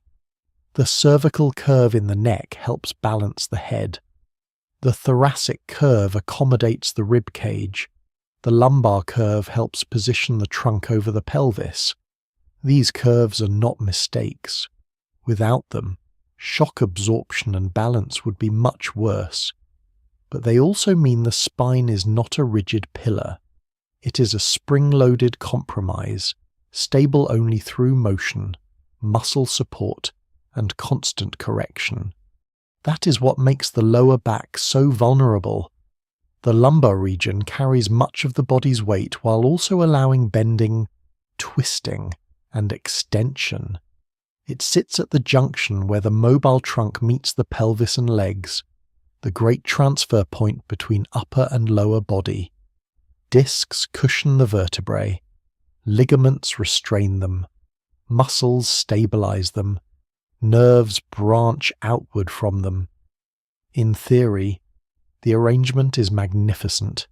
In practice, it is exposed to endless repetition. Every time a person leans, stands, walks, lifts, sneezes, slips, or catches a falling object, the lower back participates. A machine built for one narrow purpose might tolerate that badly. A living spine built for many overlapping purposes tolerates it impressively, but not indefinitely. Discs dry out with age, facet joints wear, muscles fatigue, posture drifts, pain appears. Scholars still debate the exact causes of many chronic back conditions, and imaging does not always match symptoms in straightforward ways, but no single explanation fully accounts for the scale of human spinal discomfort, except the simple fact that the system is under relentless demand. The neck tells a similar story in miniature. It has to support the head, protect crucial nerves and blood vessels, allow vision to track the world, enable balance, assist swallowing and breathing, and keep the face oriented for social life. And the head it supports is no small burden. The enlarged human brain, housed in a heavy skull, turns the cervical spine into a kind of living pedestal. This works best when posture is dynamic, and the muscles of the upper back and neck distribute the work efficiently. Yet human behavior often pulls the neck into sustained positions. It did not evolve to hold for hours at a time. Looking downward, reaching forward, collapsing the shoulders, clenching the jaw, sleeping in awkward alignment, carrying loads unevenly. These all accumulate strain, headaches, nerve compression, stiffness, dizziness, radiating arm pain, and the grinding discomfort of chronic tension, all remind the species that balancing a thinking organ atop an old spinal framework is not a trivial achievement. One of the stranger features of the spine is how much of its success depends on other parts of the body doing their share. The column itself is only part of the arrangement. The abdominal muscles stabilize the trunk. The diaphragm influences pressure and posture through breathing. The pelvic floor contributes support from below. The hips share force. The gluteal muscles control movement and help reduce bad loading patterns. Even the feet matter. Because unstable contact with the ground changes what rises upward through the chain. This is why back pain can begin far from the back. Weak hips, rigid ankles, poor sleep, emotional stress, long immobility, and excess body weight can all be recruited into spinal trouble. The spine is central, but it is never alone. Its compromises ripple outward, and the failures of surrounding systems return the favour. There is also an important developmental element. Human infants are not born with the mature spinal curves of an adult. The newborn spine is shaped differently, and the familiar curves emerge gradually as the child lifts the head, sits, crawls, stands, and walks. That sequence is a quiet replay of the body learning how to manage vertical life. Every child builds an upright spine through use. Muscles strengthen, ligaments adapt, balance improves. The column becomes what the species needs it to be, but only through developmental negotiation. That matters because it reminds us the human posture is never a fixed given. It is acquired, maintained, and vulnerable to change. Aging, injury, and inactivity can all begin to unmake what development slowly built. Aging presses especially hard on the spine because it exposes the limits of maintenance. Evolution is good at building bodies sturdy enough to reproduce and care for offspring. It is less concerned with preserving perfect structural comfort into very old age. Discs lose hydration and height. Vertebrae can thin with osteoporosis. The spaces through which nerves pass may narrow. Muscles decline if not used. Curvature can increase. Fractures become more likely. Pain becomes more persistent. In this sense, the spine reveals a larger evolutionary truth. It is not designed for indefinite elegance. It is maintained well enough for life to proceed, then gradually surrendered to wear. The evidence remains incomplete on why some people retain robust spinal function much longer than others, but genetics, activity, occupation, body size, injury history, and chance all play roles. The variability is real, so is the overall pattern of decline. This gradual surrender helps explain why the back has occupied such a large place in medicine, labour history, and daily speech. Entire categories of work are defined by what they do to the spine: carrying, digging, farming, construction, mining, manufacturing, child-rearing, military service, domestic work, and desk work all leave their signatures. Ancient skeletons sometimes preserve traces of repetitive strain, compression, and degeneration. Reminders that spinal burden is not a modern invention. Modern life alters the pattern, but it does not create the underlying vulnerability from nothing. Sedentary work introduces long periods of static posture. Cars reduce daily walking. Furniture changes how bodies rest. Screens draw heads forward. Yet pre-modern life carried its own brutal spinal costs through load-bearing labour, uneven terrain, and chronic physical stress. The human spine has always paid for human ways of life. Only the details change. There is something almost paradoxical in this. The spine is both robust and delicate, both forgiving and easy to offend. People can survive severe curvature, fused segments, old fractures, missing discs, and astonishing abuse for years. they can adapt with resilience that seems to border on the miraculous. At the same time, a badly timed twist while lifting a trivial object can bring an adult to the floor in sudden pain. A slipped disc can send agony down a leg. A pinched nerve in the neck can numb fingers and weaken grip. Tiny anatomical shifts can produce outsized consequences because the spine is not only a support column, it is also a protected highway for the nervous system. The spinal cord and its branching nerves turn mechanical trouble into felt suffering. Pain radiates, muscles spasm, sensation changes, reflexes alter. The body translates structural negotiation into lived alarm. That alarm is not always a simple report of damage. This is another reason the spine is so difficult to understand. Back pain does not behave like a straightforward engineering readout. Two people can show similar imaging findings and experience very different symptoms. Severe pain can occur with modest visible changes. Significant structural changes can exist with little pain. The nervous system, expectations, fear, inflammation, memory, movement habits, and tissue injury all interact in ways that scholars still debate.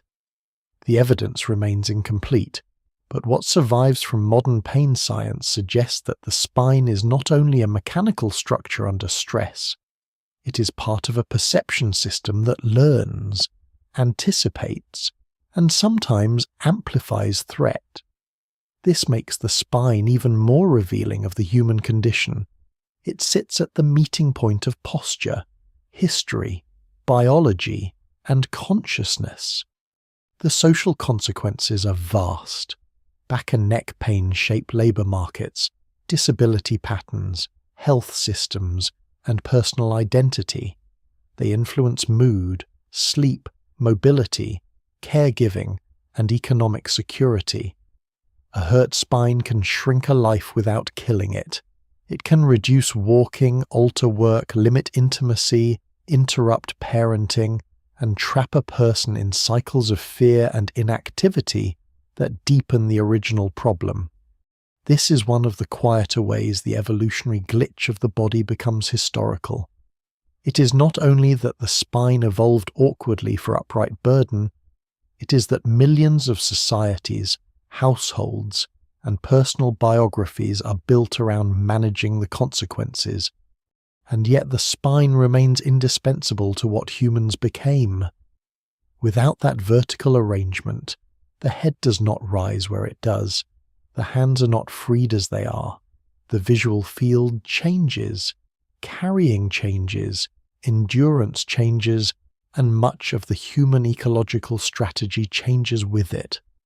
The same column that produces widespread pain also helps make human life possible in its familiar form.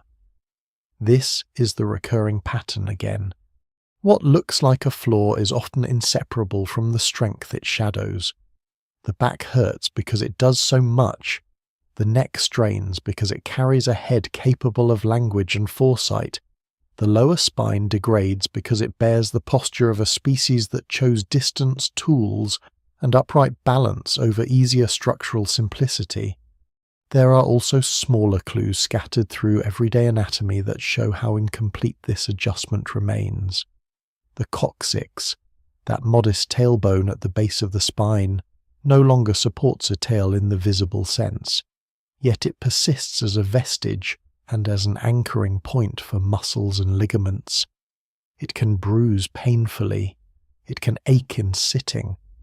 It is another reminder that the spine is not a clean new form but a modified inheritance. The curves themselves, essential though they are, create points of stress where vertebrae, discs, and muscle forces must keep negotiating. Scoliosis, kyphosis, lordosis, and other variations complicate the picture further, showing how development can shift the balance even within the ordinary range of human anatomy. In the end, the spine is less a finished support than a continuing settlement between old structure and new demand.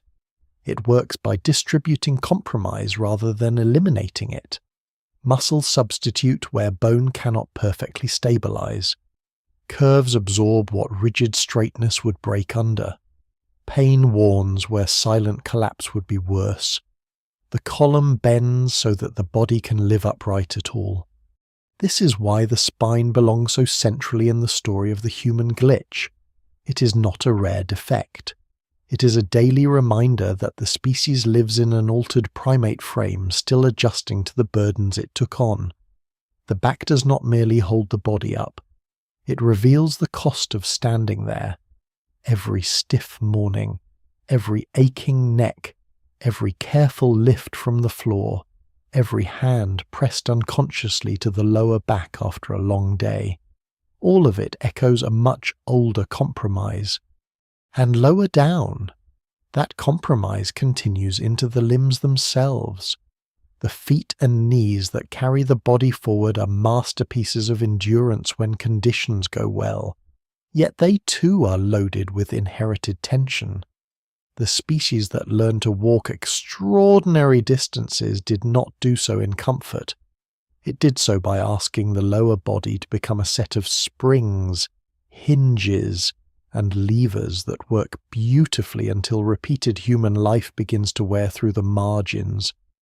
The human foot looks humble until it stops cooperating. Most of the time it is taken for granted, pressed into socks and shoes, hidden under desks, planted on pavement, and treated as the least glamorous part of the body. Yet it is one of the most ambitious structures evolution ever produced in the human lineage. It absorbs impact, stabilizes balance, senses texture, stores elastic energy, and turns the body into a traveling machine capable of astonishing persistence. The same species that struggles with its spine and labors painfully in childbirth can cross mountains, deserts, forests, and open plains on 2 feet with a steadiness that has shaped its whole history. That ability does not come from speed alone, it comes from repetition. Humans are built, in a deep and ancient sense, to keep going, and the feet are where that endurance touches the ground. The transformation required to produce such a foot was immense. A grasping primate foot is useful in branches. It holds, curls, and steadies the body in an arboreal world.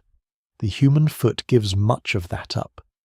The big toe aligns with the others instead of splaying outward like a thumb. The midfoot stiffens. The heel grows strong. Arches develop that act like springs and load-bearing curves. The toes shorten relative to those of other apes. The whole structure becomes less suited for climbing and more suited for repeated forward propulsion. This is not a small adjustment. It is a redefinition of what the foot is for. In humans, the foot is not primarily a grasper. It is a platform, a lever, and a shock system. That new role helps explain one of the great peculiarities of the species. Humans are mediocre sprinters compared with many mammals. They are not armored, not especially strong relative to body size, not equipped with claws or fangs that dominate close combat, and not naturally sheltered from cold or heat without behavioral support. Yet they possess a rare capacity for distance, over long stretches of terrain, with enough water and endurance. They can continue moving after other creatures have begun to falter. This ability likely mattered enormously in migration, foraging, scavenging, hunting, and the spread of human groups across varied environments. Persistence hunting, though probably not universal or constant in human prehistory, offers one dramatic example of the broader principle. A human may not outrun prey in a burst, but under certain conditions a human can help drive prey toward exhaustion by refusing to stop. The foot is one of the species' quiet engines of expansion. But again the strength comes shadowed by compromise. A foot built for distance is not a foot built for ease. The arch, so useful for energy return and weight distribution, can collapse or strain. The plantar fascia can inflame. The Achilles tendon, that remarkable cable storing and releasing force, can tighten, fray, or rupture. The toes, shortened and aligned for push-off, can crowd inside footwear and gradually drift into painful deformity. The ankle, asked to be both stable and adaptable over uneven terrain, can roll with humiliating ease. The small bones of the foot can fracture under repeated stress. Nerves can become compressed. The same structure that once carried people across continents can be brought nearly to silence by a few millimeters of altered load. The knee, above it, carries an equally revealing burden. If the foot is the ground contact machinery of human locomotion, the knee is the hinge that makes upright movement practical at scale. It flexes, extends, absorbs shock, and helps position the body for efficient walking and running.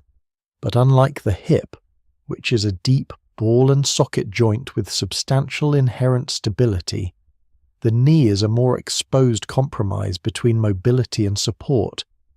It has to permit motion in the right plane while resisting unwanted rotation and lateral deviation. Ligaments, cartilage, menisci, tendons, and muscle coordination all cooperate to make it function. When they do, the knee is impressively durable. When they do not, it becomes one of the body's great sites of pain, swelling, instability, and long regret. Part of the issue is simple physics. Human knees sit between long lever arms. Forces from the upper body descend through the femur. Forces from the ground rise through the tibia and foot. Small changes in alignment, weight, terrain, or muscle control can magnify stress inside the joint. The inward angle of the femur, so useful for bringing the feet under the center of mass during bipedal walking, also means the knee exists in a field of carefully managed tension.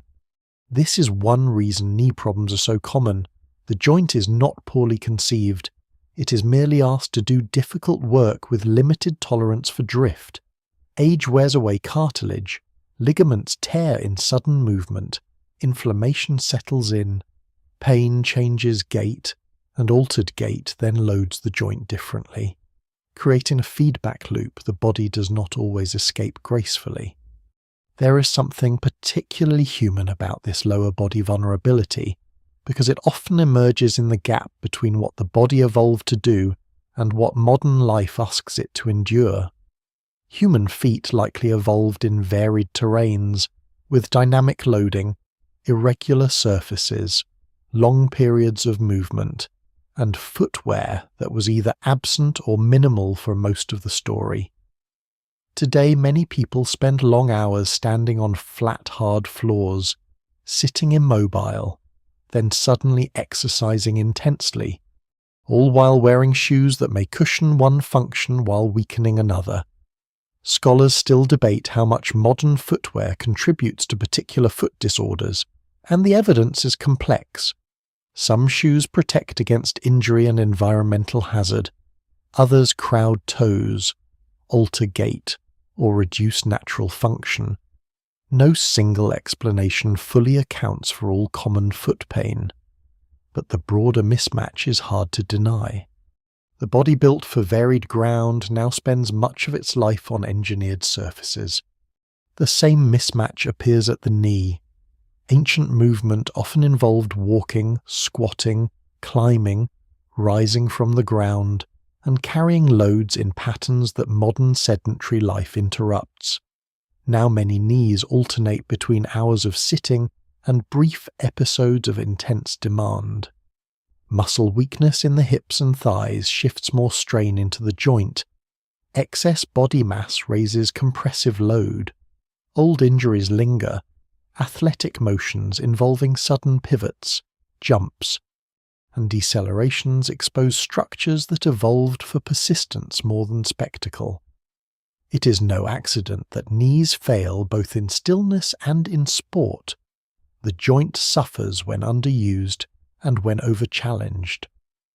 That double vulnerability is one more sign of a compromised system living outside the conditions that shaped it. Yet it would be too simple to blame modernity for everything. Ancient skeletons sometimes show osteoarthritis, trauma, and signs of heavy load-bearing in the knees, ankles, and feet. The lower body has always been a record of labour, a farmer walking uneven fields, a hunter crossing stone and thorn, a porter carrying weight over distance, a parent transporting children or supplies. All write their histories into joints. The difference now is partly one of pattern, not existence. Modern life has changed the rhythm of strain, not invented strain from nothing. The body remains subject to the same deeper truth. The structures that make mobility possible are also the structures that repetitive life wears down. The foot reveals this beautifully in its anatomy. The arch, often described as if it were a single feature, is really a distributed system of bones, ligaments, tendons, and muscular coordination.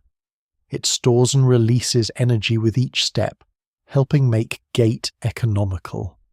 But because it is dynamic rather than fixed, it depends on maintenance, weakness, overload, injury, developmental variation, or simple bad luck can change how force moves across it. A fallen arch is not merely a visual difference. It can alter the entire chain upward through the ankle, knee, hip, and spine. Likewise, a stiff big toe can affect push-off. A tender heel can shorten stride. A scarred Achilles can reduce spring. The lower body is not a stack of independent parts. It is a conversation in force. This is one reason so many locomotor problems travel. Pain in the foot becomes pain in the knee. Pain in the knee becomes pain in the hip or lower back. Instability in the ankle changes posture. Fear of movement changes gait further. The nervous system begins protecting one region by burdening another. Scholars still debate the exact role of compensation in different chronic conditions. But what survives in clinical and biomechanical observation suggests that human walking is only as stable as the entire chain beneath it. Bipedalism works by coordination. Once the coordination is disturbed, the body improvises, and improvisation often comes with cost. A lesser known but revealing detail lies in the toes themselves. Human toes are shortened compared with those of other apes, which helps reduce the energy cost of running and walking by changing leverage and loading. That shortening is part of the endurance package, but it also means the front of the foot is less flexible for grasping and more vulnerable to crowding when compressed in narrow footwear. Bunions, hammer toes, neuromas, calluses, ingrown nails, and a whole small catalogue of miseries cluster at the very front of the foot. Where evolution turned a once more versatile appendage into a forward driving one, it works brilliantly under the right conditions. It also protests with remarkable pettiness when squeezed into the wrong shape for years. There is also the matter of balance. The human foot is not just a lever but a sensory organ. It reads pressure, slope, and surface change. Small adjustments in the foot help the entire body remain upright. This is why foot problems can feel strangely destabilizing out of proportion to their size. A sore heel is not only painful, it changes confidence. A numb sole is not just numb, it removes information the nervous system depends on. In older age, when sensation may decline and reaction time slow, the foot becomes central to preventing falls. A species that lives upright lives only a few bad steps away from collision with the ground.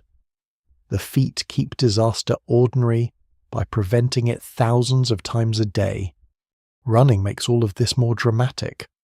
Human beings have unique adaptations for endurance running, including spring-like tendons, a large gluteus maximus, improved head stabilization, and thermoregulatory sweating.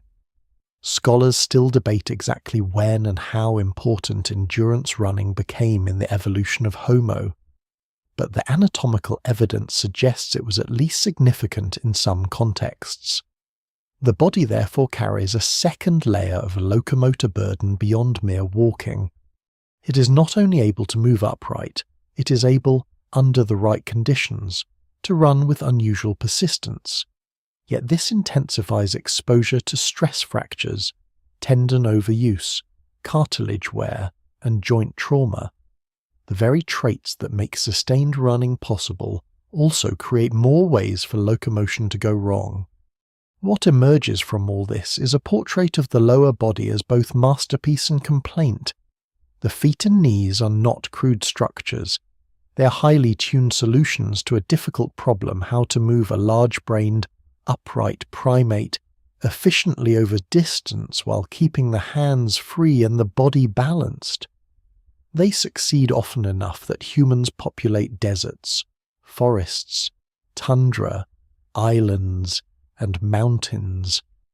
They fail often enough that limping is one of the most recognizable forms of human suffering. The contradiction is not incidental. It is the design principle itself. The body gets mobility by narrowing its tolerances. That narrowing has historical consequences. Migration routes depend on feet that can hold out. Trade networks depend on knees that bend and recover. Armies march on lower limbs more than on ideology.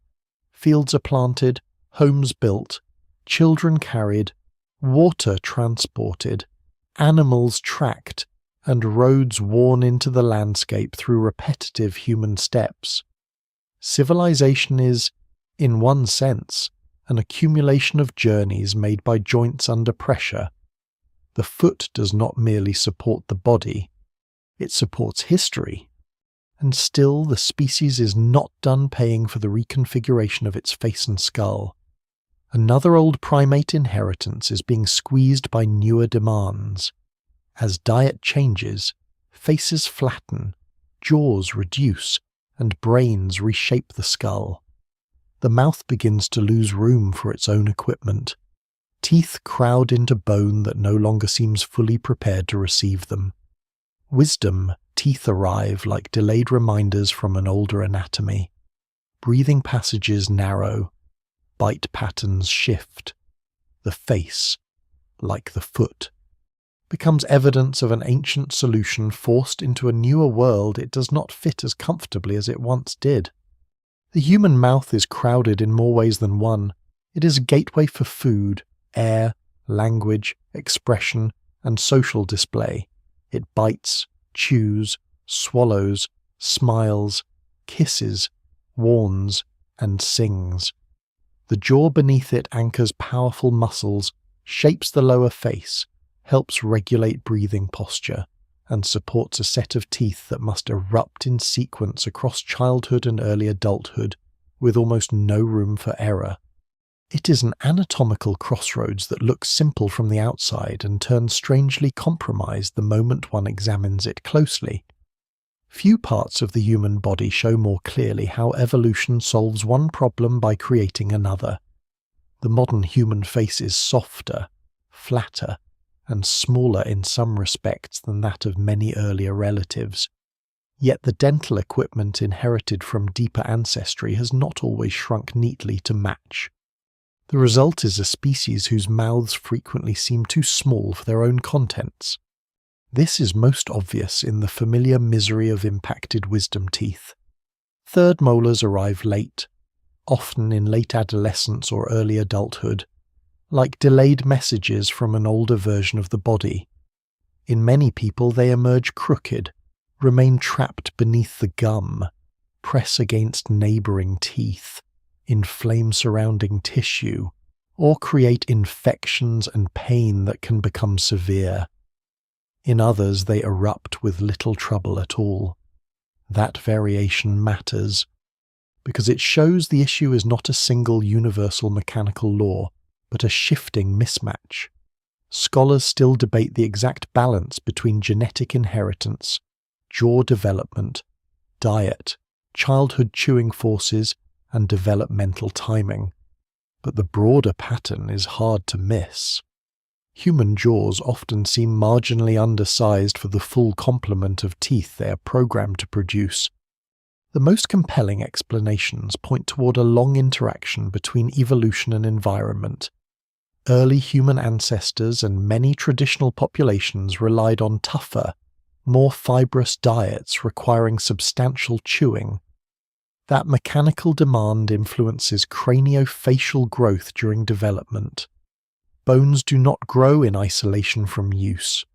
The force applied by chewing, the work done by muscles, and the behavior of soft tissues help shape the jaw and face over time. Softer diets, processed foods, and changes in feeding behavior may reduce those forces, contributing to jaws that develop smaller or differently shaped than those of people living under more mechanically demanding conditions.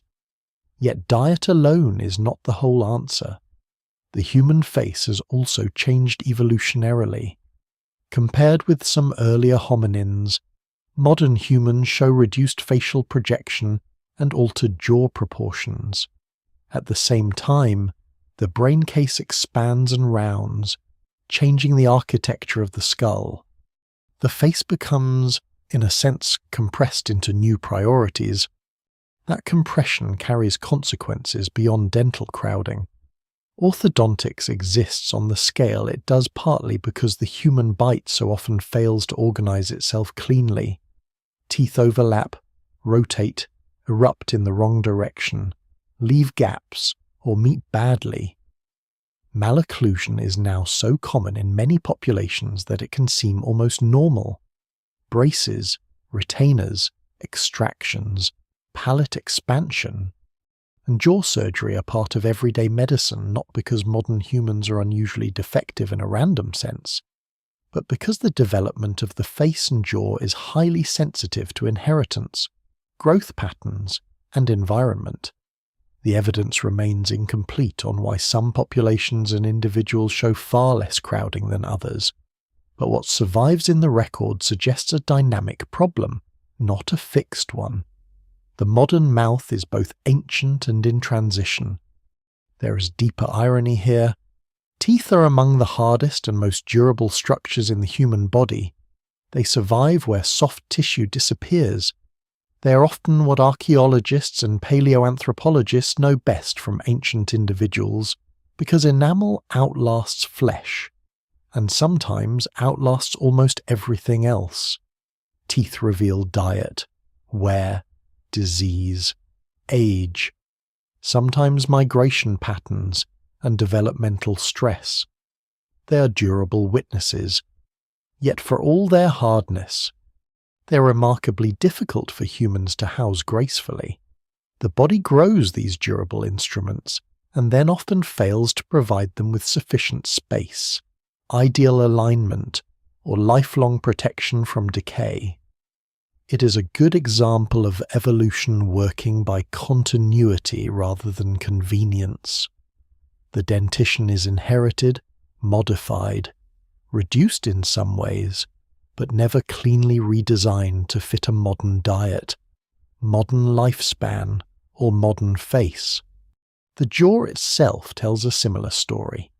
Human jaws are less massive than those of many earlier hominins, especially forms adapted to heavy chewing. Massive chewing muscles and broad faces once made sense in creatures processing tough plant matter, raw meat, sinew, grit, and unrefined foods with little or no cooking or mechanical preparation. Fire, tool use, food processing, and cultural changes reduce some of that demand over deep time. The body does not need exactly the same chewing architecture if culture begins doing part of the work outside the mouth. This is one of the recurring themes in human evolution. Behavior changes the pressures acting on anatomy. Cooking softens food. Cutting and grinding change texture. Containers, fermentation, milling, and later industrial processing alter the jaw's workload even more dramatically. The mouth becomes less of a primary processing site. but the inherited structures do not adjust seamlessly. This is why the modern face can look refined while remaining mechanically awkward. The lower jaw may be too short for clean eruption, the upper dental arch may narrow, the palate may rise, the bite may misalign. Teeth can still do their work, often well enough. But they do it inside a structure that appears to have less developmental margin than in many ancestral conditions. Wisdom teeth become the bluntest reminder, though not the only one. Even canines, incisors, and premolars can crowd or fail to erupt normally. The body handles the problem through variation and compensation. Some people lose teeth early and the mismatch becomes less visible. Some need extraction. Some never develop all third molars. Natural selection may slowly shift frequencies over time, but it has not solved the issue cleanly. The mouth's problems are not only spatial, they are also chemical and microbial. Human teeth evolved in environments very different from those created by agriculture and later industry. Before the widespread availability of refined sugar and sticky processed carbohydrates, dental wear could be severe, but patterns of decay were often different. Agriculture increases carbohydrate reliance in many populations, and with it comes more tooth decay, gum disease, and oral pathology. The exact picture varies across region and history, but the general trend is clear enough that ancient skeletons often preserve the transition in dental health. The species that evolved teeth to survive a rougher mechanical world now exposes them to a more chemically damaging one. Modern dentistry partially rescues the situation, but the underlying mismatch remains. Teeth wear too slowly in some modern settings and decay too quickly in others. The mouth is caught between ancient durability and novel threat. Then there is breathing. This is where the jaw story begins to widen into something even stranger. The size and shape of the lower face, the palate, the tongue, and the nasal passages all influence airflow. A smaller jaw or a narrower palate can reduce the space available in the airway. The tongue, a muscular organ with enormous importance for swallowing and speech, must fit somewhere. In a roomy oral cavity, its resting position supports one pattern of breathing. In a crowded one, it may contribute to obstruction, especially during sleep when muscular tone decreases. Sleep apnea, snoring, and chronic mouth breathing become part of the picture. Scholars still debate the extent to which modern craniofacial development, diet, allergies, and environmental change contribute to these conditions, but no single explanation fully accounts for their frequency. What does seem increasingly clear is that the shape of the human face matters for far more than appearance. It influences how the species breathes, rests, and recovers. This is a remarkable consequence of anatomical crowding. A jaw that seems modestly undersized is not merely an orthodontic issue. It can ripple into sleep quality, cardiovascular strain, daytime fatigue, concentration, and long-term health. The mouth, nose, palate, and throat form a linked system. When development alters one piece, the others adapt as best they can. Sometimes that adaptation is good enough, sometimes it is not. Again, the body reveals the same evolutionary logic. Structures evolve under overlapping demands and limited space. Then later conditions expose the weaknesses in the arrangement. The face also carries social and communicative burdens that complicate the story further.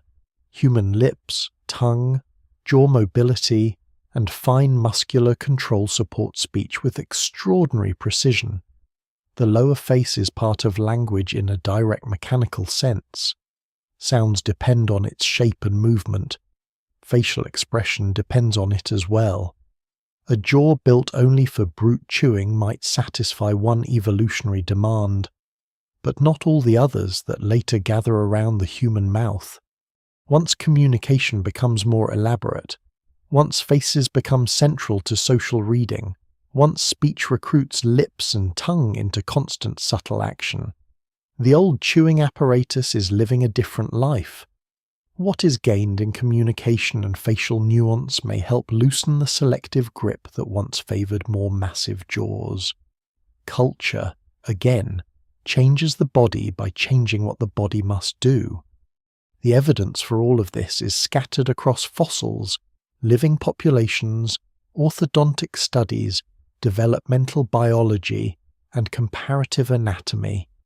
None of it produces a perfectly simple story. Scholars still debate how much facial reduction is driven by brain case expansion, how much by diet, how much by sexual selection, and how much by other developmental trade-offs. The record is too complex for one neat cause, but the outcomes are easier to see. Human beings frequently remove their own wisdom teeth. They straighten teeth that erupt badly. They widen arches that do not develop enough space. They manage sleep-disordered breathing linked to craniofacial structure. They live with temporomandibular joint pain, grinding, clenching, and bite problems. This is not a marginal medical curiosity. It is a widespread feature of a species whose face no longer fits its dental inheritance as comfortably as before. A lesser-known but striking detail lies in the temporomandibular joint itself, the hinge and sliding joint that connects the lower jaw to the skull. It allows chewing, speech, yawning, and subtle positional adjustments. It is heavily used and often abused, clenching under stress, grinding during sleep, bite imbalance, trauma, and muscular tension can all inflame it. Clicking, locking, pain, and headaches may follow. The jaw, like the spine, is not just a passive structure, but part of a living network where mechanics and nervous system state interact. Stress enters the bite changes the joint. Pain returns through the muscles of the face and neck. The body's compromises echo across systems that people often imagine separately. And beneath all of this sits a more unsettling truth. The human mouth is where older anatomy meets newer identity. It houses inherited teeth from an earlier chewing world, supports language that transforms social life, and occupies a face increasingly shaped by cognition and expression. It is asked to be tool, airway, signal, and sensory threshold all at once. That is too much for perfect neatness. The crowding is physical, but it is also evolutionary. Too many histories are meeting in one confined place. That confined place will lead directly to one of the body's most dangerous arrangements. The mouth opens into a throat that must handle both food and air, speaking and breathing, swallowing and survival. In many animals, these functions remain more safely separated. In humans, the descent of the larynx and the anatomy of the vocal tract help create the sound range necessary for speech, but they also preserve a lethal risk so ordinary that people joke about it, right up to the moment it becomes fatal. The species that built languages out of breath did so by making that breath easier to interrupt. The human throat is a dangerous intersection disguised as an ordinary passage. Most of the time it performs its work so quietly that people barely notice it. Air moves in and out, food descends, water slips past, words form from breath and vanish into the room. A swallow takes place in less than a second. A laugh erupts. A sentence turns from thought into sound. The entire arrangement feels so familiar that it is easy to mistake familiarity for safety. But beneath that smooth surface lies one of the clearest examples in the human body of evolution, accepting risk in exchange for function. The route for breathing and the route for eating cross each other. That simple fact means a creature can die because dinner goes the wrong way. It is an astonishing design only because it is not truly a design in the clean sense. If one were asked to build a large-brained land animal from scratch, especially one expected to survive long lives and maintain precise control over breathing, eating, and communication, placing the airway and food passage in such close and conflicting relation would seem an obvious hazard. Yet humans inherit this arrangement from much older vertebrate history, and rather than replacing it, evolution modifies it. New functions are layered onto old anatomy. The throat becomes not only a passage for air and food, but a chamber for speech.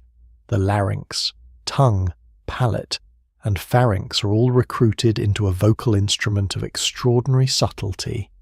Breath becomes language.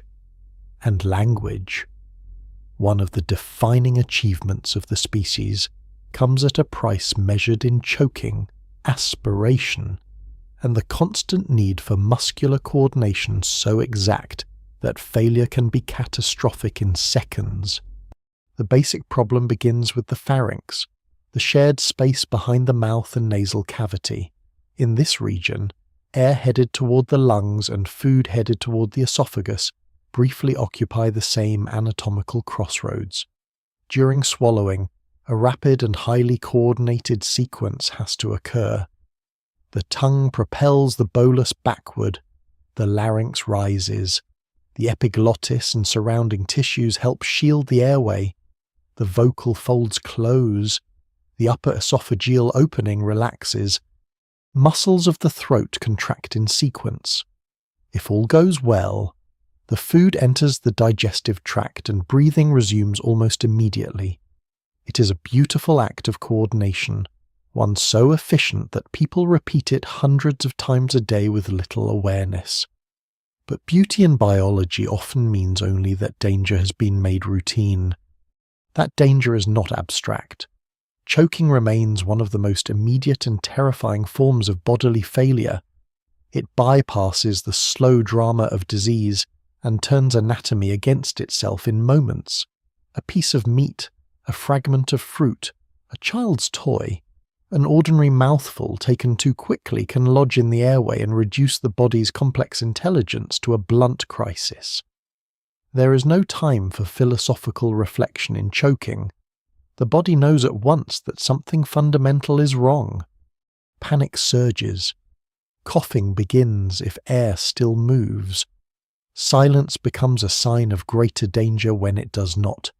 Hands rise to the throat almost universally, as though the species carries a shared gesture for this ancient flaw. The scene is so familiar in emergency training and household fear because it belongs to the architecture of the body itself. The human airway is one mistake away from interruption. Children reveal this vulnerability especially clearly. Infants and young children explore the world with their mouths, possess immature chewing and swallowing coordination, and have smaller airways more easily obstructed by relatively modest objects. This makes choking a central hazard of early life. The body that is already born helpless and unfinished is also born into a throat arrangement that offers little mercy for error. Parents learn food sizes, toy warnings, posture, and vigilance because human anatomy demands it. What looks like ordinary childcare is often a series of adjustments around structural risk. The evidence remains incomplete in some details about how developmental changes in swallowing and airway control unfold across different populations, but the overall pattern is obvious. Learning to eat safely is one more human achievement built on a body that does not make the process foolproof. Older age exposes the same risk from the other side. Muscles weaken, coordination slows, dental function may decline. Neurological disease may disturb the swallowing reflex. Stroke, Parkinsonian conditions, dementia, and generalized frailty can all interfere with the delicate choreography that keeps food out of the lungs. Aspiration pneumonia, often quiet in onset and deadly in effect, becomes one of the more revealing consequences of the throat's arrangement. A body may not choke dramatically, yet tiny failures in swallowing can repeatedly send food or liquid into the airway, injuring lung tissue and inviting infection. Here the evolutionary compromise becomes less theatrical but no less severe. The same passage that supports speech and efficient breathing in youth becomes more dangerous as control erodes in age. The body carries the risk across the entire life course. Speech deepens the strangeness of this anatomy. Human beings do not merely breathe and swallow through the same region. They use that region to create one of the most complex communication systems in nature. The position of the larynx, the shape of the vocal tract, and the mobility of the tongue and lips all contribute to the production of varied sounds. Compared with many other mammals, the human vocal tract is arranged in a way that supports rich articulation. Scholars have long debated exactly how and when these features evolved, and no single explanation fully accounts for the sequence by which anatomy, breath control, hearing, and neural circuitry converged into language. But what survives in comparative anatomy and fossil inference suggests that modifications of the throat and mouth were central to expanding vocal ability. The species that tells stories, gives orders, prays, sings, lies, teaches, negotiates, and remembers aloud does so through an airway shaped for sound as well as survival. That double role has consequences. In many mammals, the larynx sits higher, allowing safer separation between breathing and swallowing, especially in early life. Human infants initially retain some of that safer arrangement, which helps explain how they can suckle and breathe with relative efficiency. But as the child develops, the larynx descends. This expands the vocal tract in ways important for speech, yet it also increases the potential for food entering the airway. It is a striking trade-off. Part of what makes mature human vocalization possible also makes mature human choking possible. Scholars still debate the full evolutionary meaning of laryngeal descent and whether similar changes appear in limited ways in other mammals, but the broader lesson remains. The body altered its airway not for safety, but for a larger package of functions in which communication became unusually important. This is not merely about language in the grand cultural sense. It is about the everyday mechanical demands placed on the throat. Breathing must adjust to emotion, exercise, sleep, and posture. Speech must interrupt and shape exhalation with fine timing. Swallowing must temporarily suspend breathing without triggering panic. Singing extends breath control even further. Crying disrupts it. Laughing unsettles it. Coughing defends it. Vomiting reverses expected flow through it. The throat is not a quiet tube. It is a switching station between conflicting priorities. The body handles these priorities by timing rather than separation. That works extraordinarily well until timing slips. One of the more unsettling clues to the improvised nature of the throat lies in how easily humans learn little behavioral rules to protect it. Do not talk with your mouth full, chew thoroughly, sit upright to swallow, avoid certain foods for small children. Be careful while drinking when laughing. Do not feed a drowsy infant in the wrong posture. Use thickened liquids for some patients with swallowing difficulty. These are cultural adjustments to anatomy. Every household, clinic, and care setting develops them because the body itself leaves gaps in safety. They are like architectural warnings posted around a building whose staircases were built beautifully but a little too narrow. The need for the rule reveals the flaw in the arrangement. The rule extends into medicine as well.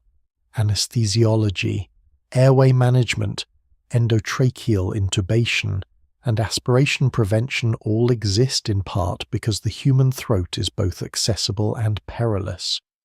During unconsciousness, protective reflexes weaken. The body's own muscular timing cannot be trusted. Airway obstruction becomes more likely. Stomach contents may enter the lungs.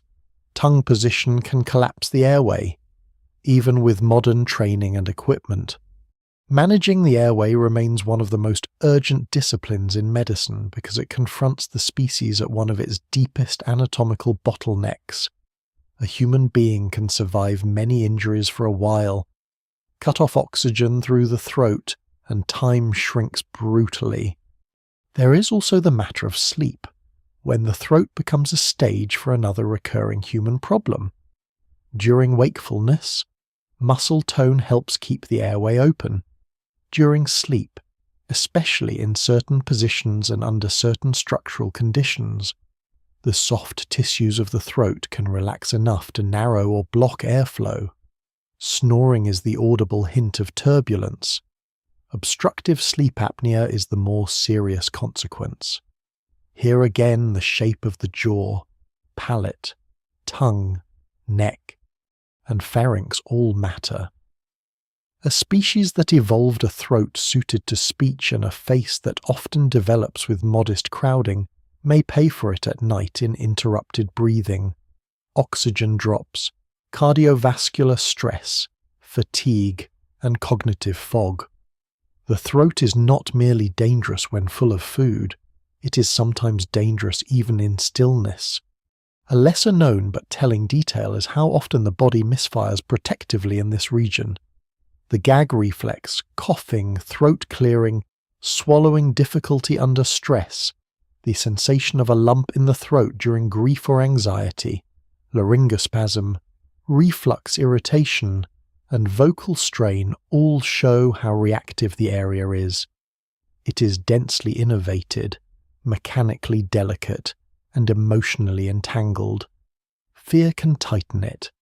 Acid can burn it. Overuse can inflame it. Minor swelling can dramatically alter how it feels. The throat belongs to both survival and expression, and because of that, it often behaves like a zone where biology and emotion meet without much separation. A species that speaks its inner life through breath has tied vulnerability to communication in the most literal way possible. What makes this especially human is that the risk does not sit apart from the advantage. People do not choke despite being able to speak. They choke partly because the anatomy that supports speech maintains a shared path that safer systems might avoid. This is the recurring lesson of the body. The flaw is not a stray defect detachable from function. It is the shadow cast by function itself. Rich vocalization, social coordination through speech, emotional nuance in sound, language transmission across generations, all emerge through an airway that must also somehow survive lunch. And human history has depended on that airway. Law, myth, command, ritual, gossip, lullaby, instruction, deception, alliance, prayer, memory, trade, and poetry all pass through throats vulnerable to obstruction. Entire civilizations rose through spoken coordination before writing ever stabilized their words. The species built collective life on breath shaped in a risky passage. There is something almost severe in that logic. One of humanity's greatest powers rests on anatomy that can fail over a grape. This is why the throat belongs centrally in the evolutionary story of the human glitch. It is a shared corridor where old vertebrate inheritance, mammalian breathing, primate feeding, and human speech all collide. The body did not solve the conflict. It synchronized it. That synchronization is one of the wonders of living tissue. It is also one of its daily gambles. And yet even where the body seems most precise, it still carries evidence of historical compromise. Nowhere is that more quietly visible than in the eye. Vision feels immediate, clean, trustworthy. But the organ delivering it is built with its own backward arrangement, its own blind spot, its own inherited wiring problem hidden beneath extraordinary performance. Once again, the body sees magnificently through a structure that reveals it was never redesigned from scratch.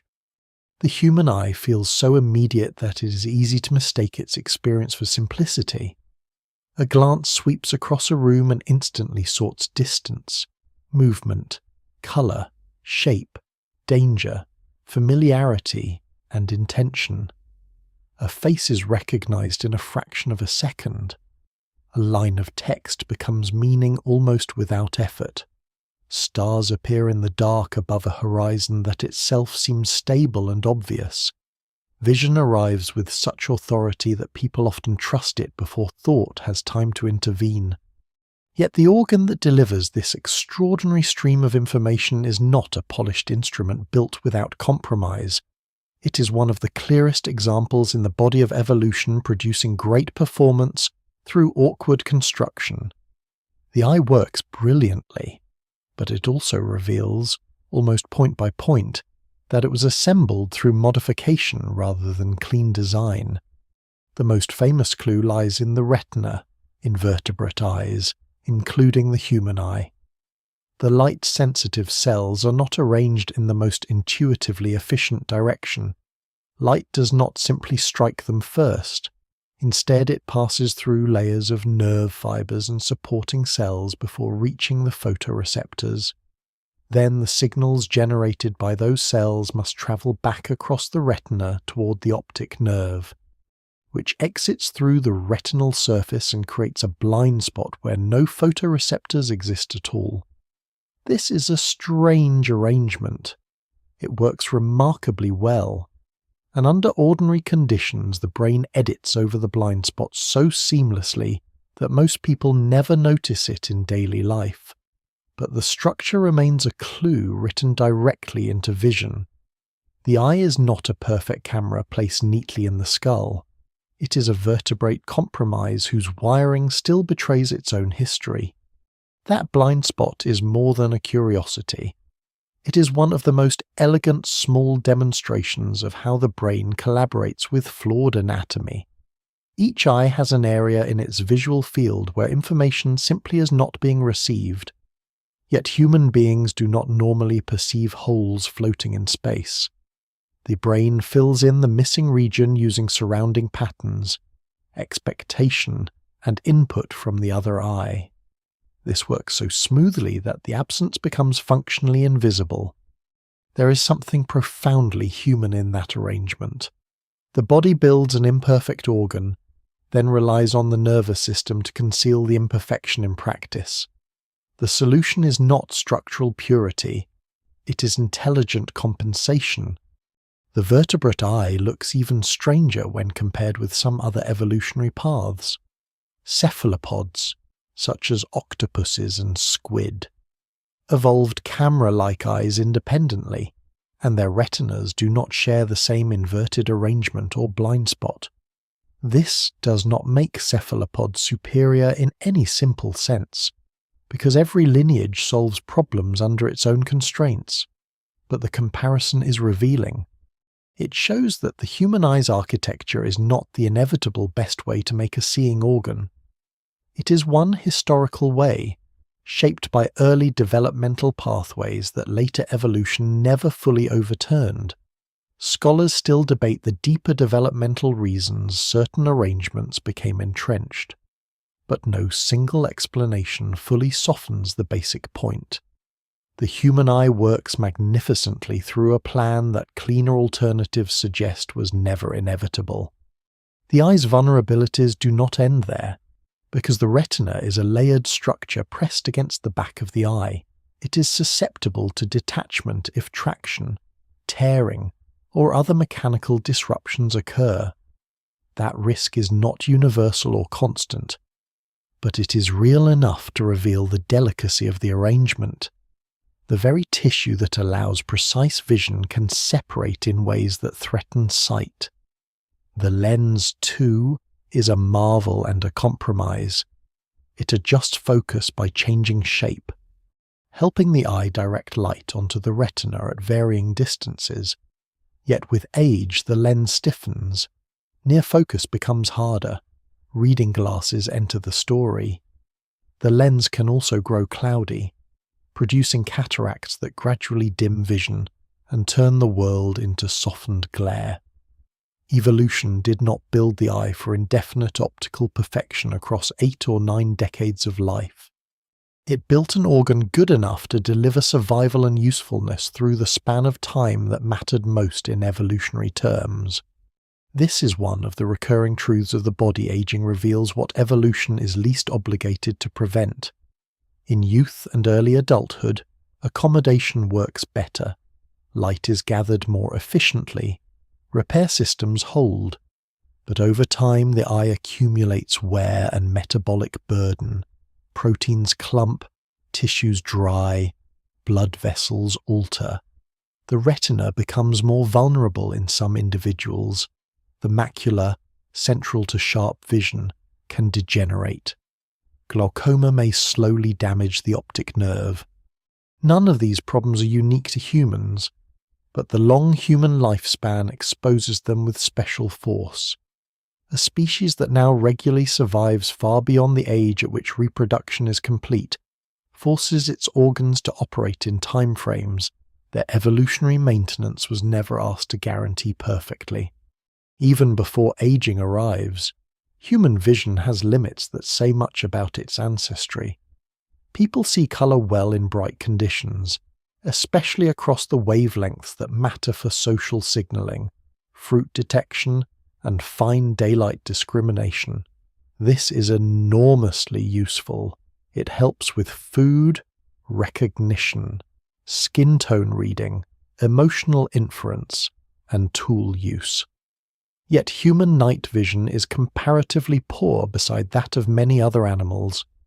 In darkness, the species quickly discovers its own sensory modesty. The pupils widen, the rods contribute what they can, and the world still becomes uncertain fast.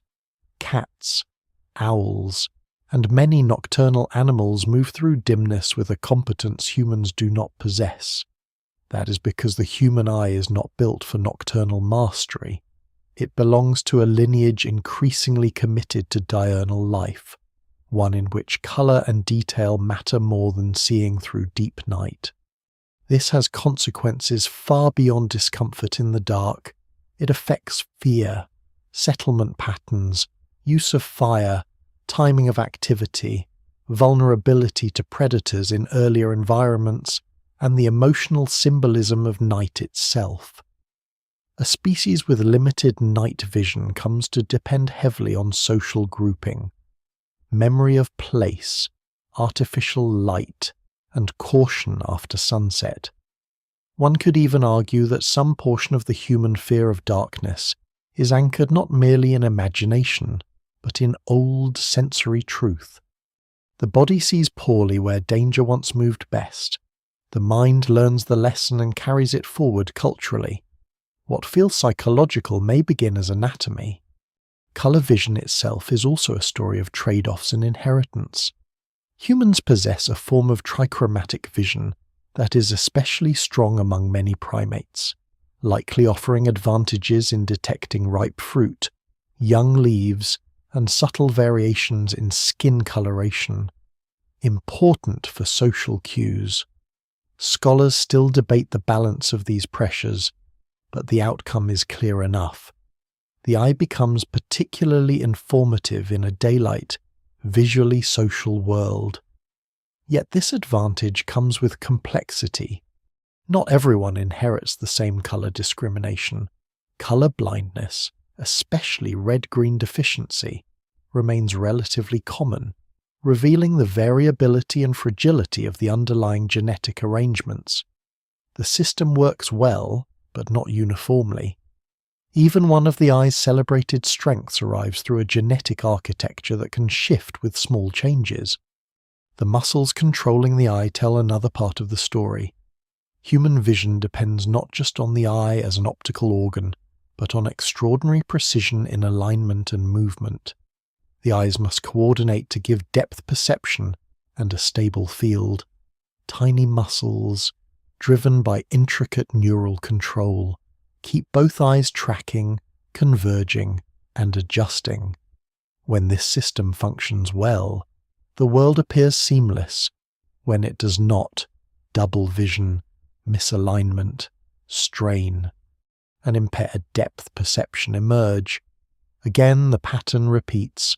A sophisticated ability rests on the constant success of a delicate coordination system. The body is capable of amazing precision, but it is never free from the possibility of drift. There is something almost comic in how often the eye solves one problem by creating another vulnerability.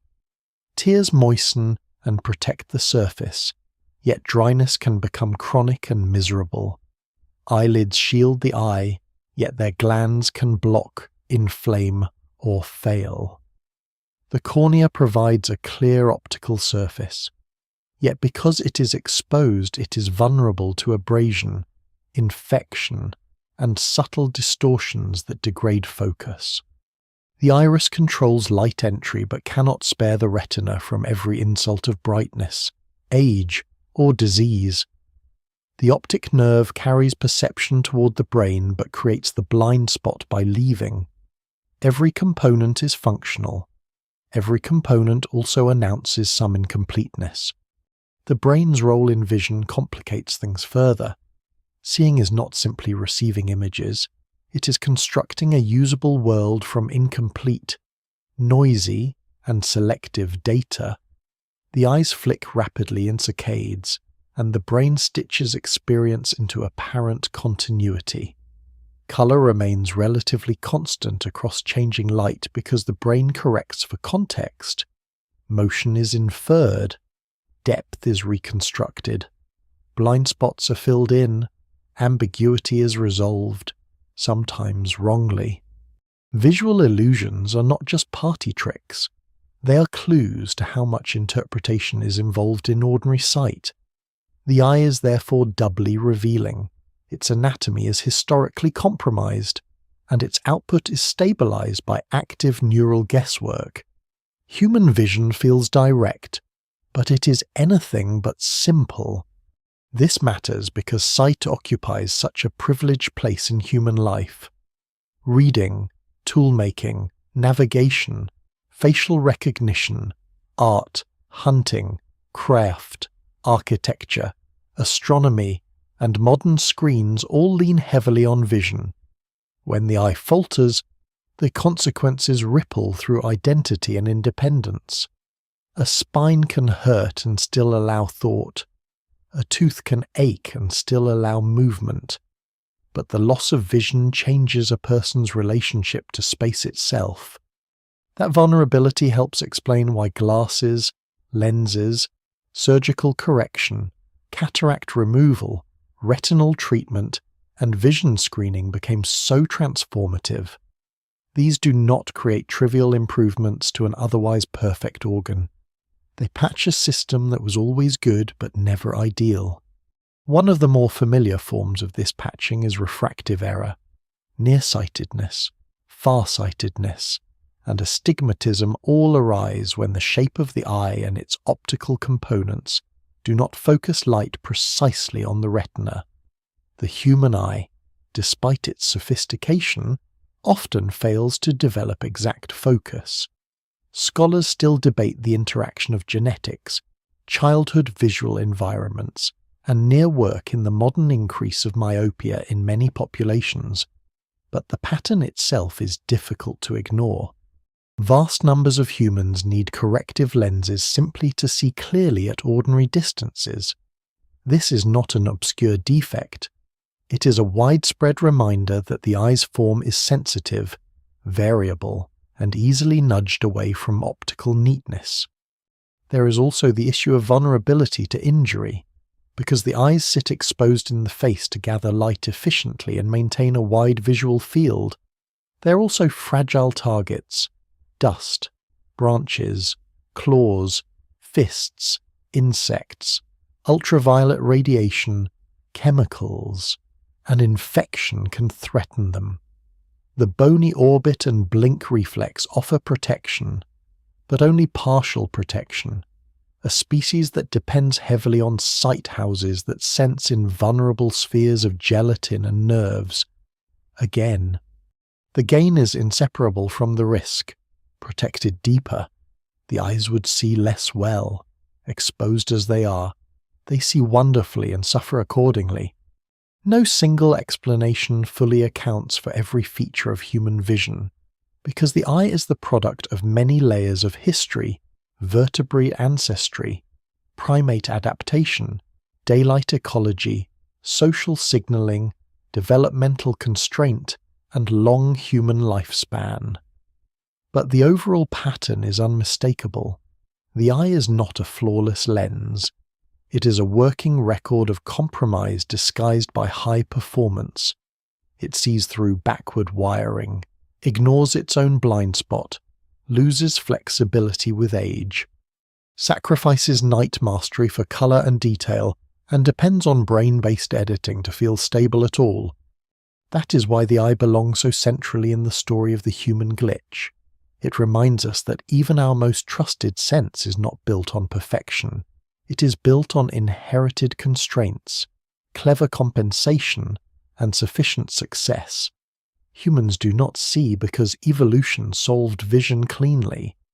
They see because evolution built something good enough to refine, and the brain learned to hide the seams.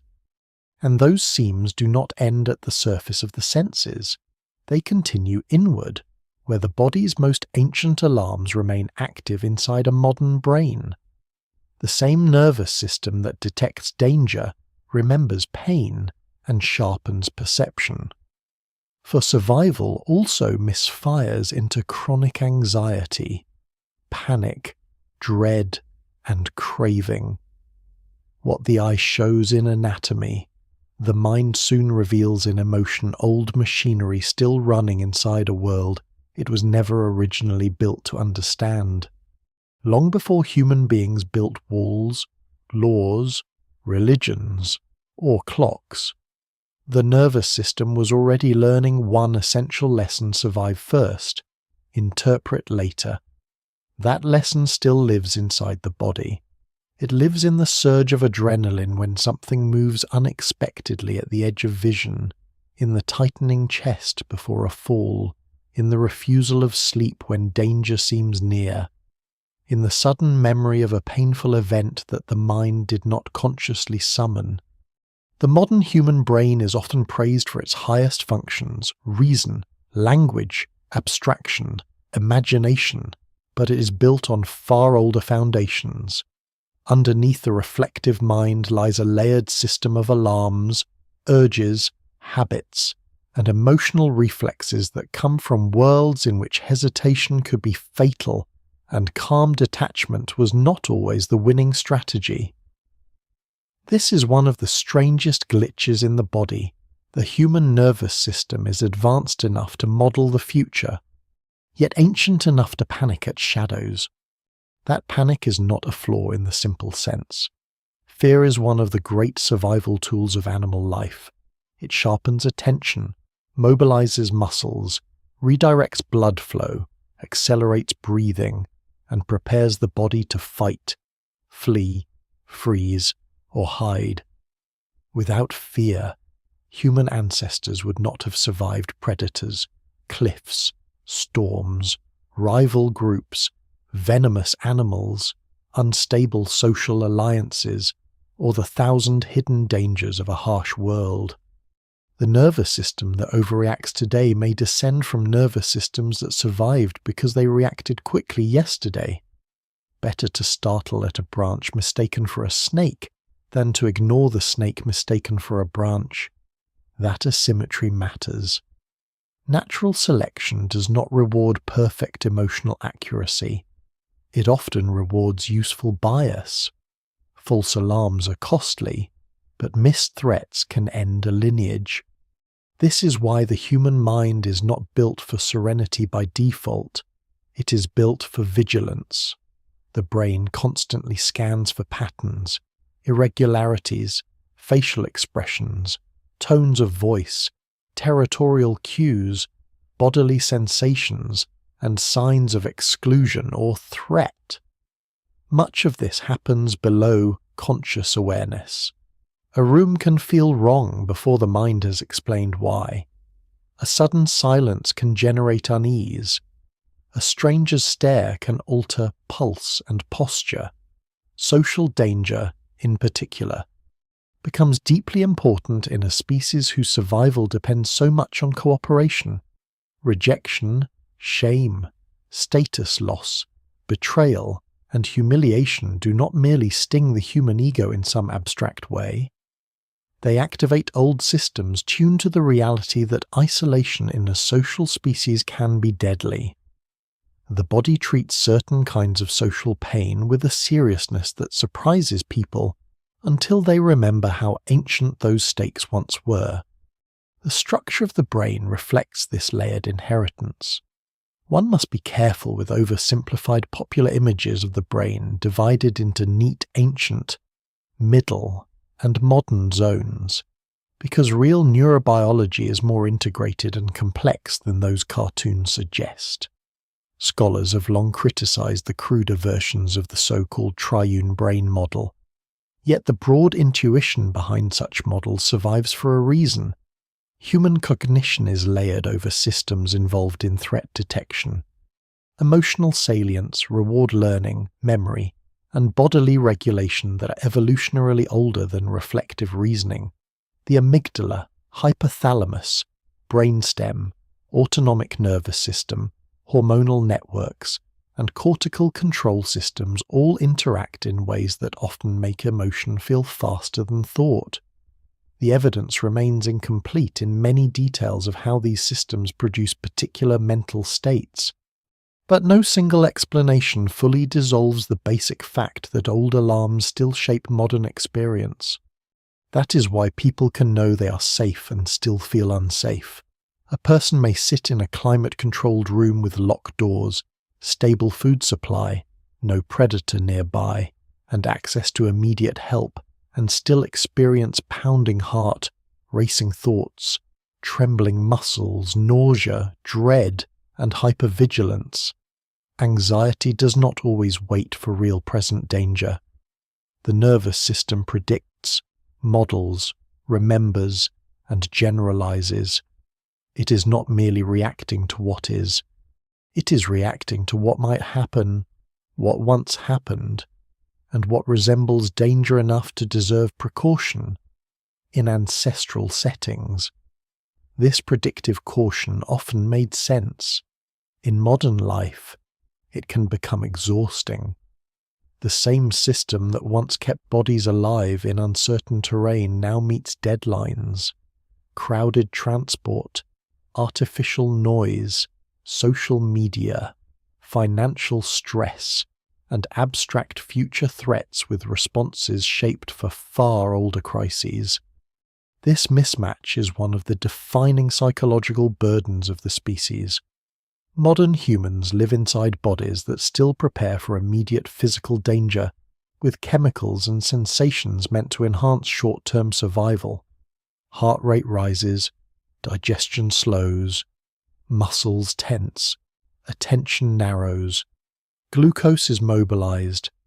These changes are useful if the body's about to run, strike, climb, or endure. They are much less useful if the danger consists of a message on a screen, public speaking, economic uncertainty, or a remembered embarrassment replaying at midnight. The stress response is not delicate about categories. It is old, broad, and often indifferent to the difference between a stalking predator and a social humiliation that exists mainly in imagination. That indifference helps explain why chronic stress can wear down the very body it is designed to protect. The wear takes many forms. Elevated stress hormones over time can affect sleep, immune function, mood, appetite, blood pressure, and cardiovascular risk. Muscles remain tight, the jaw clenches, the gut becomes unstable, headaches appear, memory can feel less reliable under chronic anxiety, even though emotionally charged memories may become harder to escape. Scholars still debate the full causal chain, linking stress physiology to every chronic disorder commonly associated with it, and no single explanation fully accounts for all variation between individuals. But what survives in the evidence strongly suggests that the body's alarm system, so useful in acute danger, becomes corrosive when persistently activated without resolution. The glitch is not that the system exists. The glitch is that it can remain on in worlds it cannot easily interpret. This persistence is closely tied to memory. The human brain is unusually good at learning from pain, embarrassment, threat, and loss. In many cases, that is adaptive. A person who remembers where danger came from is less likely to repeat a fatal mistake. But memory in humans does not simply store useful lessons. It reactivates feeling. A traumatic event may be over in a few seconds, yet its physiological echoes can survive for years. Certain sounds, smells, places, postures, or emotional states can reopen the nervous system as if the danger were not fully past. Fear is therefore not just about the present environment. It is about stored experience carried in a body primed to protect itself by over-remembering what once mattered. The animal that can learn deeply can also remain trapped deeply. The same principle applies to craving and reward, hunger, desire, pleasure, relief, novelty-seeking, and social approval all move through brain systems shaped to reinforce behaviors that improve survival or reproduction in earlier conditions. Sweetness signals calories. Fat suggests energy density. Rest suggests safety. Approval from others suggests social security. Sexual cues matter intensely because reproduction matters intensely. Novelty can mean opportunity. These are not arbitrary pleasures, they are ancient incentives. Yet once again the modern environment exposes the limits of the system. Foods engineered for reward, endless streams of social stimulation, artificial light, addictive substances, gambling loops, and digital novelty exploit reward pathways that evolved under very different scarcity conditions. The body that once needed strong incentives to pursue rare resources now lives in settings where incentives are everywhere, and restraint often depends on brain systems slower and less emotionally forceful than the drives they are meant to govern. This is one reason self-control feels effortful rather than automatic.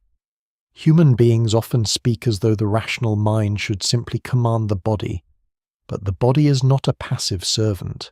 It contains urges with evolutionary seniority. Reward systems push. Fear systems push. Habit systems push. The reflective mind can inhibit, reinterpret, postpone, and redirect. But it rarely operates on a blank emotional field. It works downstream of impulses already arriving. Scholars still debate exactly how conscious control emerges from distributed neural processes, but what survives in experience and experiment alike suggests that reason often acts more like a late negotiator than an original ruler. The human mind feels divided because it is built from systems with different priorities and timelines. There is also a deeper social dimension. Many human fears are not about predators or weather, but about other humans, reputation, belonging, status, fairness, and exclusion activate the nervous system because the species evolved in intensely social conditions where group life shaped survival. This helps explain why public embarrassment can feel physically painful, why loneliness affects health, why rejection can destabilize appetite and sleep, and why social media, for all its novelty, can manipulate ancient concerns with shocking efficiency. A species tuned to notice glances, gossip, alliances, and rank will not respond calmly to a world in which judgment can be continuous, scalable, and detached from physical presence. The old brain still expects a tribe. It now receives crowds. No single explanation fully accounts for every modern anxiety disorder, addiction, depressive state, or compulsive pattern. Genetics matter, development matters, trauma matters, hormones matter, culture matters, sleep matters, infection, inflammation, and social conditions may matter more than older models admitted. Scholars continue debating how these layers interact, but the broad picture remains compelling. The nervous system humans carry is not a fresh adaptation to bureaucracies, financial markets, urban overstimulation, or digital abstraction. It is an old animal system stretched into new contexts. Much of what feels like personal weakness may be historical mismatch written as emotion. That does not mean the older systems are merely liabilities. Without them there is no intensity, no urgency, no bonding, no moral outrage, no exhilaration, no protective instinct, no endurance through danger. Fear keeps children from some hazards. Stress mobilizes action in crisis. Desire sustains courtship, creativity, and long effort. Attachment binds families and communities. The same circuits that contribute to panic also contribute to devotion. The same vigilance that fuels anxiety also supports carefulness, memory, and survival. Once again, the pattern holds what troubles the species is often inseparable from what empowers it. Human beings suffer from old alarms because old alarms helped make human beings possible. Still, there is something almost cruel in the timing. A brain capable of long-term planning is paired with a body that can be hijacked by immediate feelings. A species able to imagine peaceful futures is burdened with reflexes shaped in unforgiving pasts. The nervous system can anticipate danger that never arrives, replay danger that is gone, and seek rewards that damage the very organism seeking them. Consciousness, far from resolving these tensions, often deepens them. Humans do not merely feel fear, they fear fear itself. They do not merely crave, they judge their own cravings, suppress them, fail, and feel shame. The body's old systems become tangled with self-awareness, producing a kind of suffering unavailable to simpler creatures. And yet even this suffering has traces of deep logic. The body's first duty has always been to persist. Emotional comfort is secondary. Calm is desirable only when it does not reduce survival.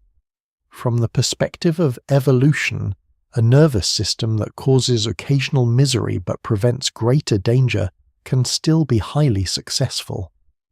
That is why the human mind is not a clear glass window opened onto reality. It is a guarded lookout point, full of inherited caution, selective attention, and learned alarm. This has one especially strange consequence. The same organism that can understand its own evolutionary history remains unable to simply switch off the old machinery once it recognizes it. Knowledge helps, but it does not erase physiology. A person can understand that a pounding heart is a panic response, that craving is a dopamine loop, that a feeling of exclusion reflects an ancient social system, and still feel all of it fully. The body does not abandon its older habits because the cortex has formed an opinion. Insight is not sovereignty. It is often only the beginning of a slower negotiation. That negotiation becomes even more complicated when defense itself turns unstable. The same body that fears threats from outside also maintains an immune system, always deciding what belongs and what does not. And sometimes that system, brilliant and necessary as it is, makes its own errors of recognition. It overreacts. It attacks harmless substances. It turns inward on the body it was supposed to defend. In those moments, The ancient logic of alarm becomes visible in another form, not as panic in the mind, but as war in the tissues. The immune system is one of the body's most astonishing accomplishments, and one of its least graceful. It operates everywhere and almost always out of sight, patrolling blood, tissues, skin, mucous membranes, and lymphatic channels with a vigilance so constant that life would collapse without it almost immediately. A cut on the hand, a breath taken in a crowded room, a sip of water, a bite of food, an insect landing on skin. All of these invite contact with organisms and particles the body must interpret correctly. Some belong, some do not. Some are dangerous only under certain conditions. Some are useful, some are neutral. The immune system has to make these judgments continuously, and it has to make them with enough speed to protect life while avoiding the catastrophic mistake of attacking the very body it serves. That would be an extraordinary challenge even for an engineer with clear plans and centralized control. The immune system is not managed that way. It is an evolved defense network built from layered responses, distributed decisions, old molecular tricks, and compromises so deep that much of modern disease can be read as the cost of the system working almost, but not quite, as intended. At its best, immune defense is a triumph of memory and discrimination.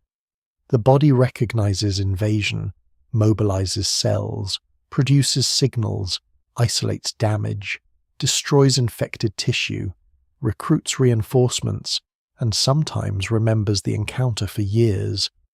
It heals wounds, contains microbes, and prevents death so routinely that people forget how much life depends on biological violence carried out internally. Inflammation, fever, swelling, clotting, scarring, mucus production, vomiting, diarrhea, coughing, and fatigue are all, in part, evidence of a body willing to make the local experience unpleasant in order to preserve the larger organism. From an evolutionary perspective, that logic makes sense. A species that survives infection does not need every response to feel comfortable. It needs defense to work often enough. And often enough, it does. But the word often carries almost the whole tragedy. The immune system is not a perfect border guard. It is a network trained by ancestry, genes, development, microbial exposure, and immediate context. Its judgments are probabilistic, not absolute. It can respond too weakly and let infection spread. It can respond too strongly and damage tissue worse than the invader would have done alone.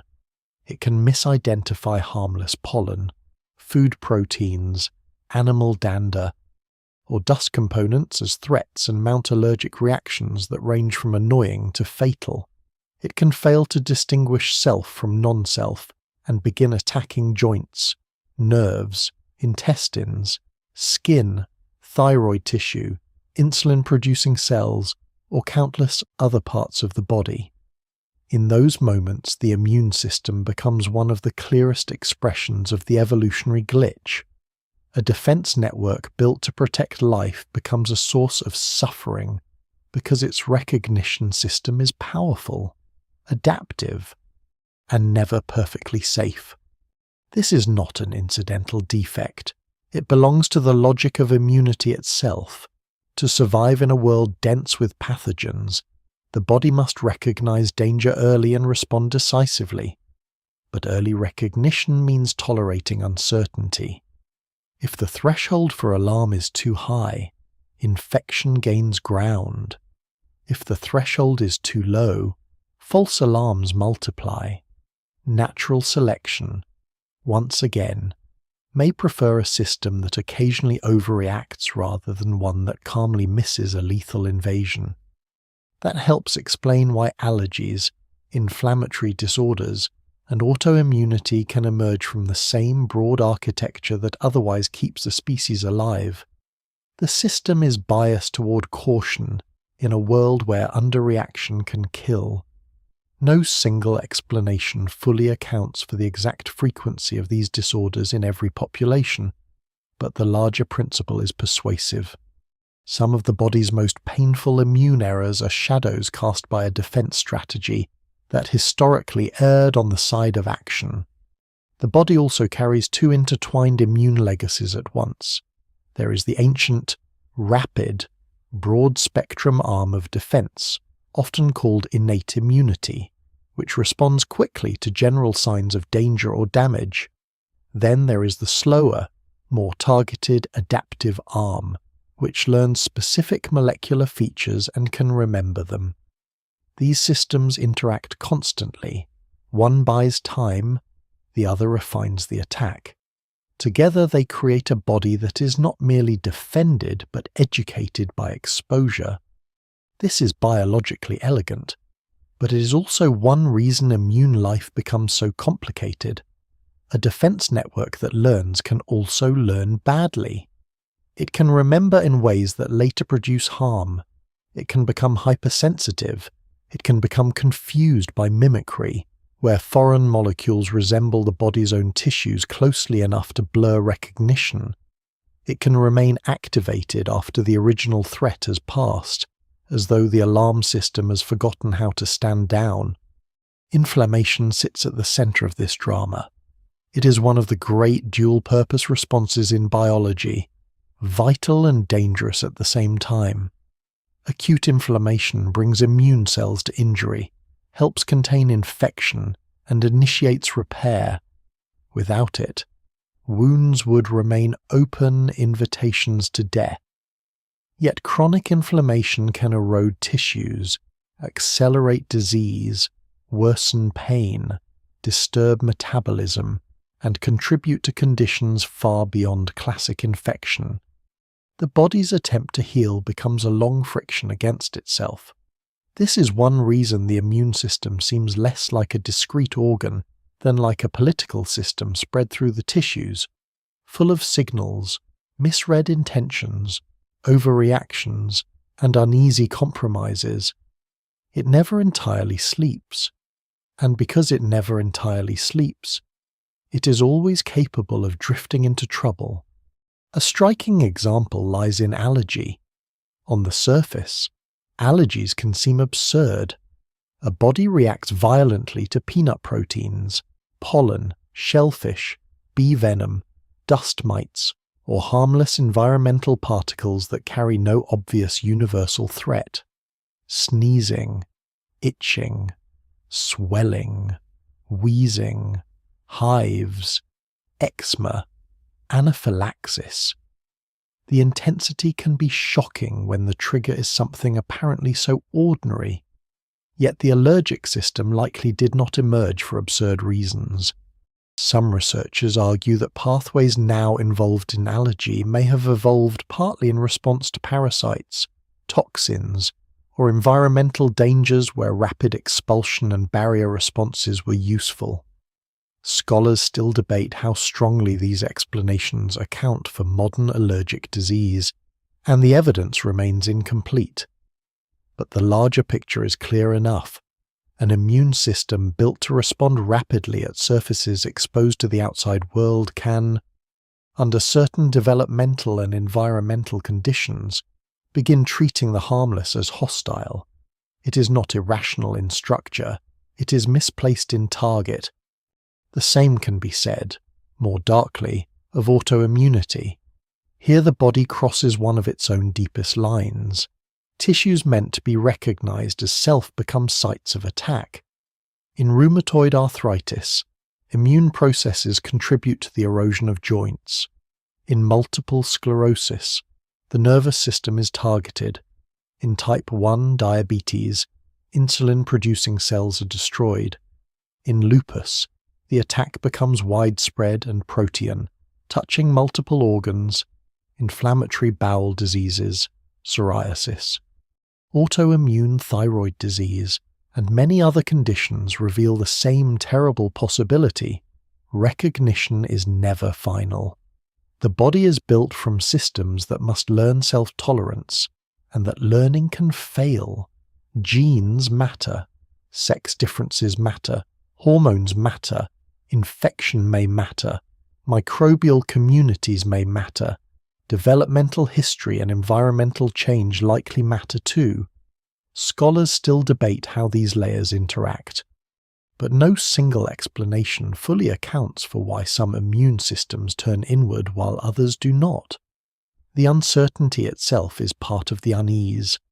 The body's own defense remains, in some respects, only partly understood by the minds living inside it. Then there is the problem of mismatch, the familiar human theme returning in another form. The environments in which human immune systems evolved were saturated with microbes, parasites, dirt, animal contact, wounds, and repeated infectious challenges. Modern sanitation, antibiotics, vaccines, cleaner water, urban living, industrial chemicals, altered diets, and changed patterns of microbial exposure have transformed that world, sometimes for the better in dramatic ways. Countless lives have been saved. Yet some researchers have proposed that immune systems shaped under older exposure patterns may behave differently in cleaner, more controlled environments, potentially contributing to rising rates of allergy and some inflammatory conditions. This broad idea is often discussed under labels such as the hygiene hypothesis, or its more nuanced descendants involving microbial diversity and immune education. Scholars debate the details intensely, and simplistic versions can mislead. Cleanliness is not the enemy, and infection is not beneficial in any romantic sense. Still, the broader possibility remains compelling: an immune system expecting one ecological conversation may misbehave in another. The microbiome complicates this further. The human body is not defended against microbes in the abstract. It lives among them, hosts them, and depends on some of them. Trillions of microorganisms inhabit skin, gut, mouth, and other surfaces, helping with digestion, competition against pathogens, and immune regulation. This means the immune system cannot merely destroy everything foreign. It has to tolerate, negotiate, and respond contextually. That makes it even more impressive, and even more fragile. Disturbances in microbial communities may influence immune balance, inflammation, and disease susceptibility. Though scholars still debate the strength and direction of many of these effects, the evidence remains incomplete. But what survives in current understanding strongly suggests that the immune system evolved not as a pure fortress, but as a manager of crowded coexistence. This makes clean categories of friend and foe harder to maintain. Cancer reveals another dimension of immune imperfection. The body produces and corrects cellular errors constantly. Immune surveillance helps identify and eliminate some abnormal cells before they become dangerous. Yet cancers still arise, grow, hide, and sometimes exploit the very signaling environment of the body to protect themselves, from one angle. This shows how remarkable the immune system is, since countless potential malignancies may be suppressed unnoticed. From another, it shows again that defense can never be total. A system built to distinguish self from altered self faces one of the hardest recognition problems in biology.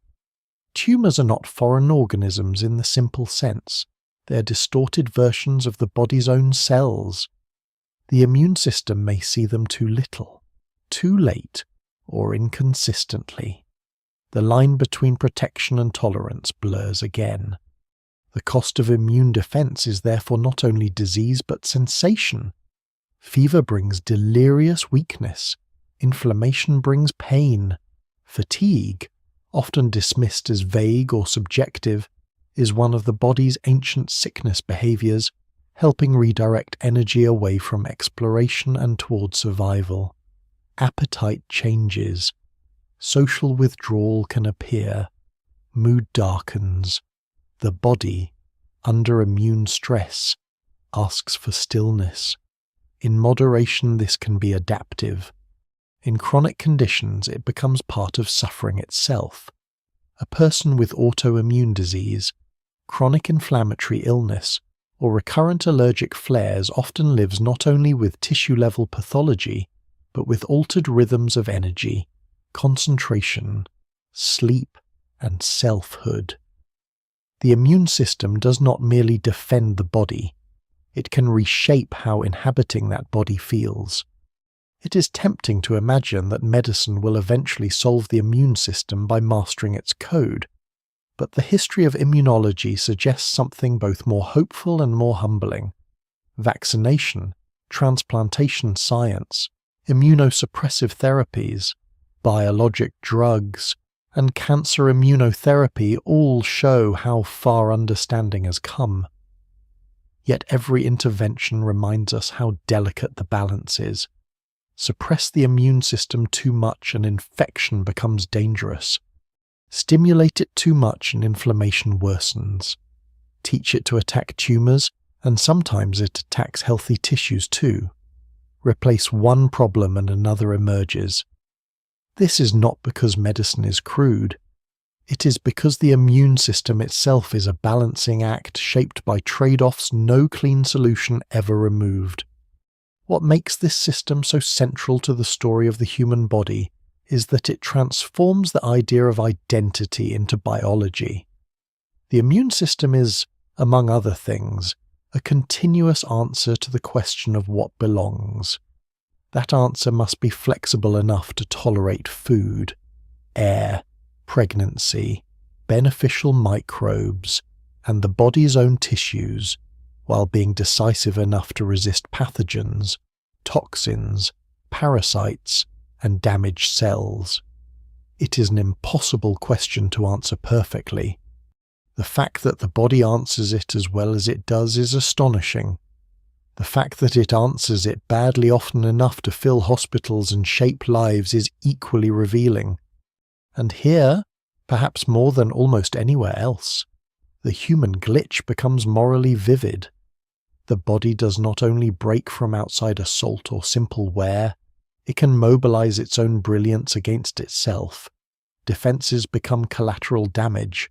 Recognition becomes misrecognition.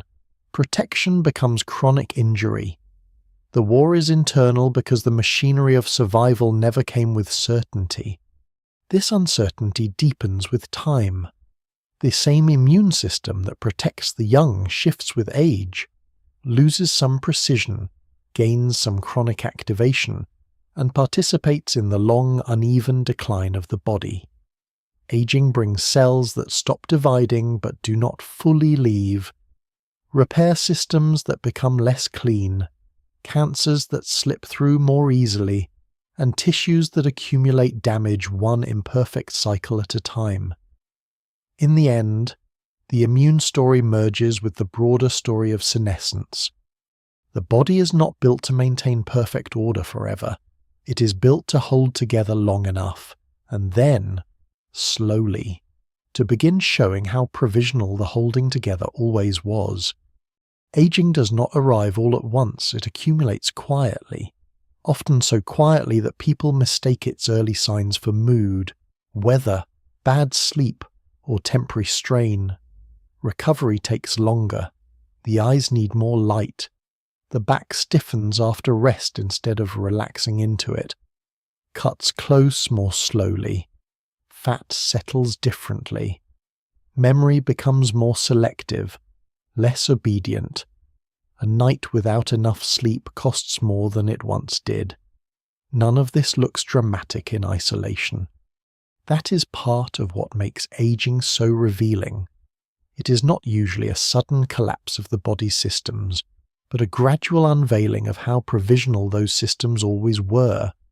The body has been maintaining itself through constant repair, correction, disposal, replacement, and compromise. With time, that maintenance grows less exact. The patchwork begins to show through. This, too, is part of the evolutionary glitch. Human beings often imagine aging as a failure of design, as though the body were meant to preserve peak function indefinitely and simply falls short through wear. But natural selection is not strongly interested in indefinite preservation. It acts most powerfully on traits that influence survival and reproduction earlier in life. When genes are being passed on and offspring still depend on care, after that, its grip weakens.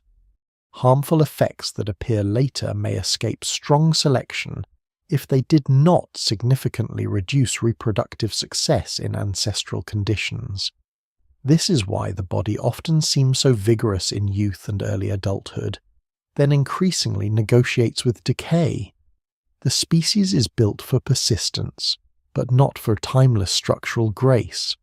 Several major ideas in evolutionary biology help frame this pattern. One is mutation accumulation.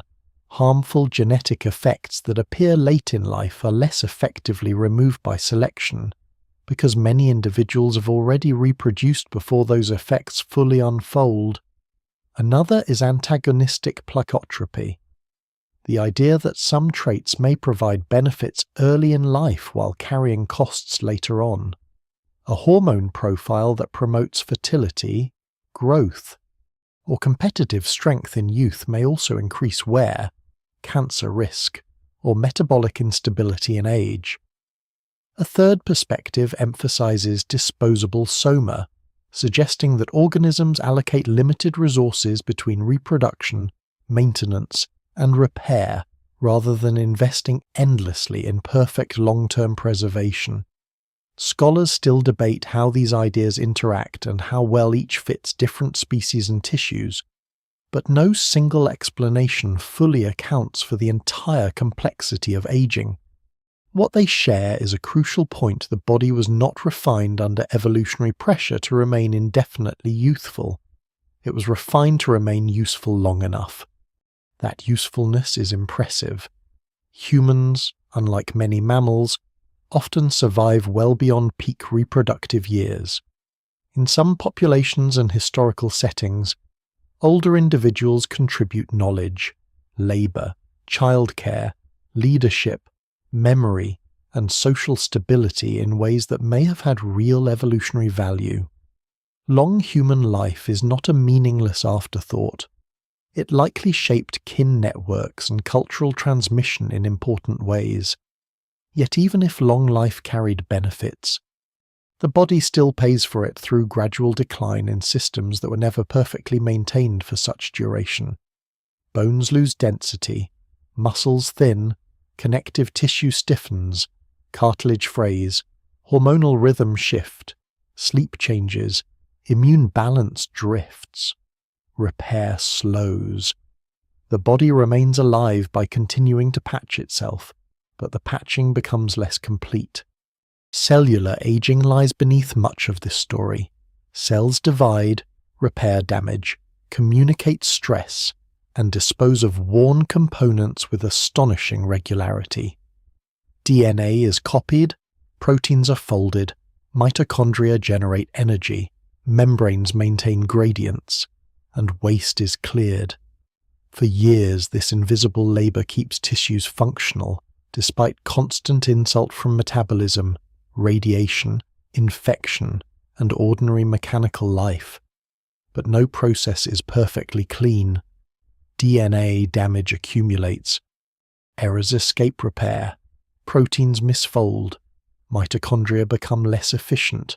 Cellular garbage builds. Some cells enter senescence, no longer dividing but not fully disappearing either. These senescent cells can secrete inflammatory signals that affect surrounding tissue, contributing to the slow transformation of the body's internal environment. Aging is therefore not only wear from the outside, it is the gradual consequence of maintenance becoming noisier, less efficient, and more costly. Cancer belongs uneasily in this picture because it is both a disease of cellular vigor and a disease of aging. Cells are supposed to divide when needed and stop when appropriate. That control depends on a dense network of signaling pathways, DNA checkpoints, immune surveillance, and tissue context. In youth, many of these controls function well enough that abnormal cells are repaired or removed before they become a threat. Over time, as mutations accumulate and regulatory systems weaken or are bypassed, the risk of malignancy rises. This is not accidental. A long-lived body composed of trillions of cells will inevitably produce cellular rebels. The more time passes, the more opportunities arise for one lineage of cells to escape the rules that normally bind the whole. Cancer is, in a brutal sense, the body's own growth logic turned inward and made lawless. There is something especially revealing about the relationship between aging and cancer, because it exposes one of the harshest evolutionary trade-offs. The same cellular capacity for growth and tissue renewal that supports development, healing, and reproduction also creates the conditions for malignancy. A body must permit cells to divide, repair wounds, regenerate surfaces, and respond to stress. Yet every permission given to cells carries risk. Too much restraint, and tissues fail to renew. Too little restraint, and tumours emerge. Natural selection never solved this tension cleanly, because there may be no clean solution available to a large, long-lived organism built through inherited biological machinery. The species lives between atrophy and excess, and cancer is the price sometimes paid for remaining dynamic at all. The immune system joins the story again here, but in altered form. Earlier in life it may destroy dangerous cells or help manage infection efficiently. With age, immune function often becomes less coherent. Some aspects weaken, making infection and cancer more threatening. Other aspects remain chronically activated at low levels, contributing to persistent inflammation. This has led researchers to describe aging partly as a state of smouldering inflammatory burden in which the body is neither fully at peace nor effectively at war. The exact mechanisms remain debated and vary across individuals, but the broader picture is clear. The older body is not simply wearing out mechanically, it is changing its internal political climate. Signals grow noisier, repair becomes more hesitant, surveillance becomes less exact. The body continues, but with increasing administrative strain. The brain, too, is not spared. Memory in aging does not collapse uniformly. Some forms remain strong, others fray. Processing slows. Attention may narrow or fatigue more quickly. Sleep becomes lighter or more fragmented. In some people, neurodegenerative disease enters the story, bringing the progressive failure of systems once thought to define the self. This is one of the great emotional shocks of human aging, the species that prizes memory, planning, identity.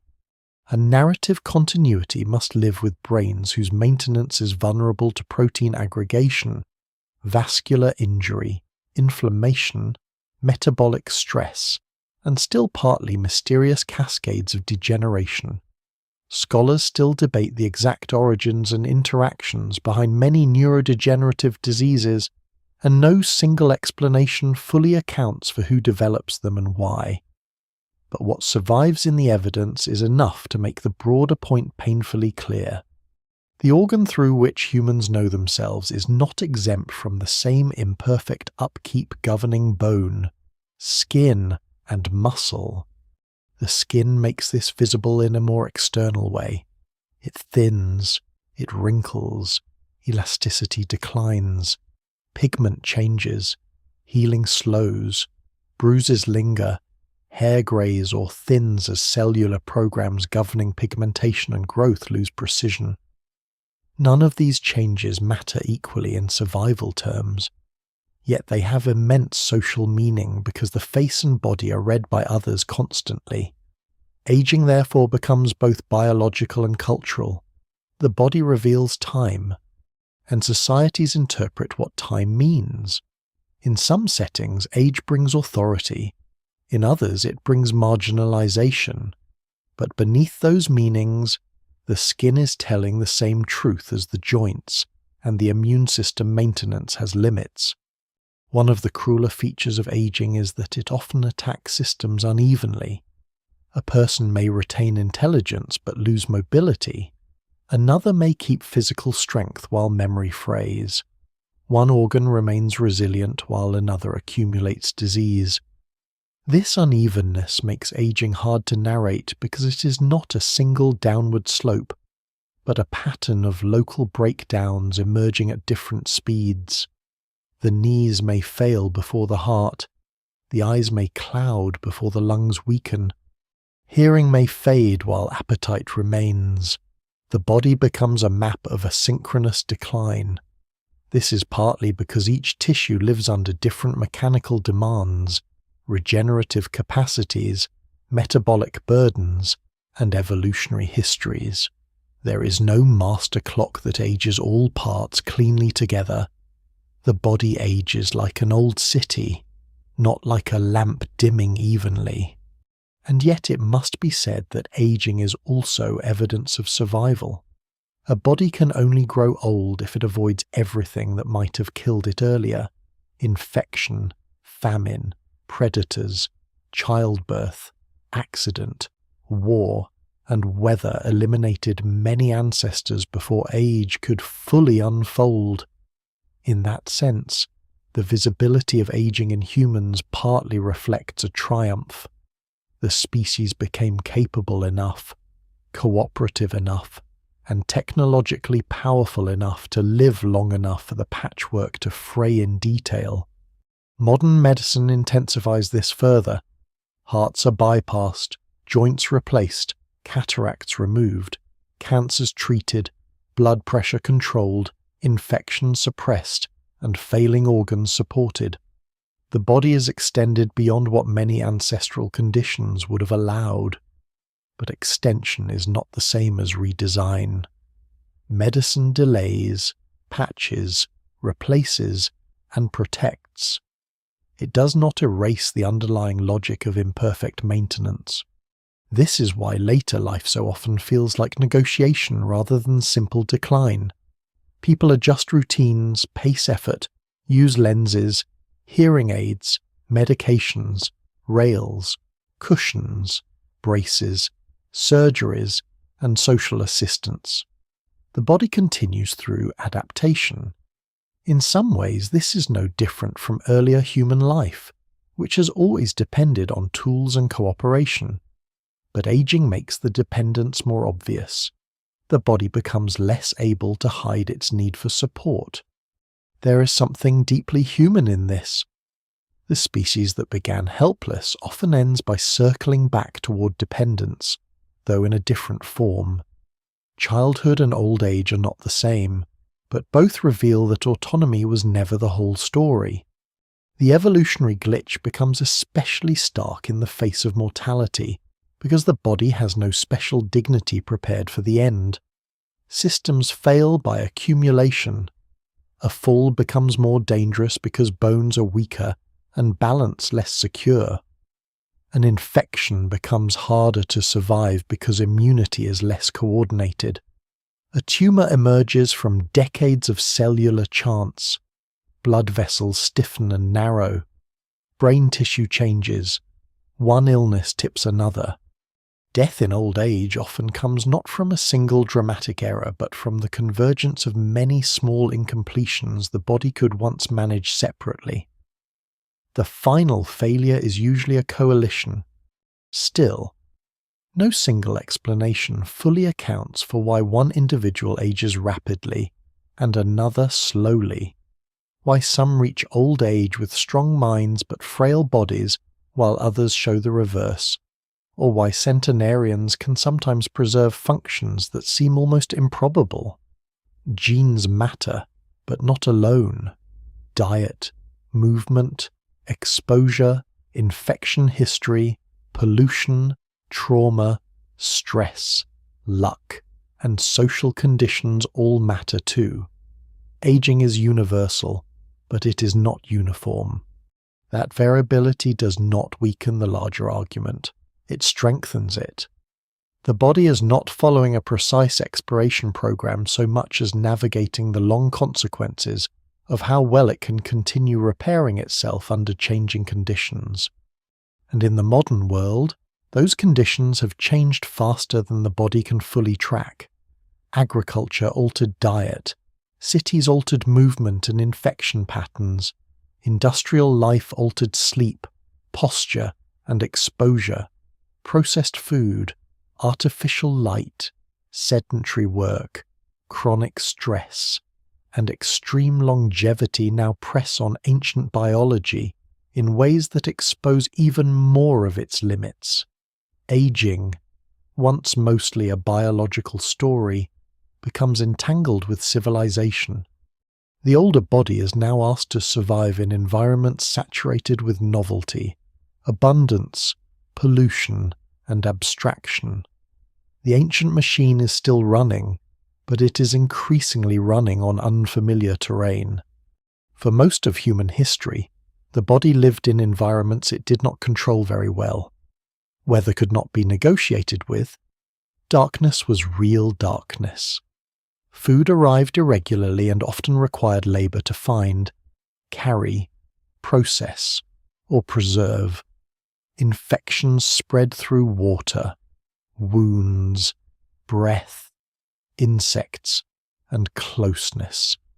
Sleep followed light more than schedule. Movement was built into daily survival, almost whether one wanted it or not, even when life was harsh. The pressures acting on the body remained recognizable to the evolutionary systems that shaped it.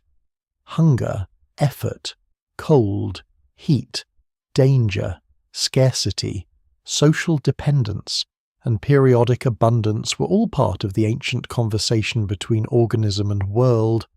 Modern life does not end that conversation. It rewrites it faster than the body can comfortably follow. This is why so many common forms of suffering feel strangely ordinary and strangely misplaced at the same time. The body still stores fat as insurance against famine, but famine is no longer the dominant problem in many societies. Instead, dense calories arrive with astonishing ease, often engineered for reward and convenience. Sweetness, once a clue to seasonal nourishment, now appears in forms the body never evolved to meet calmly. Salt, once valuable, is abundant. Effort, once unavoidable in daily subsistence, becomes optional or fragmented.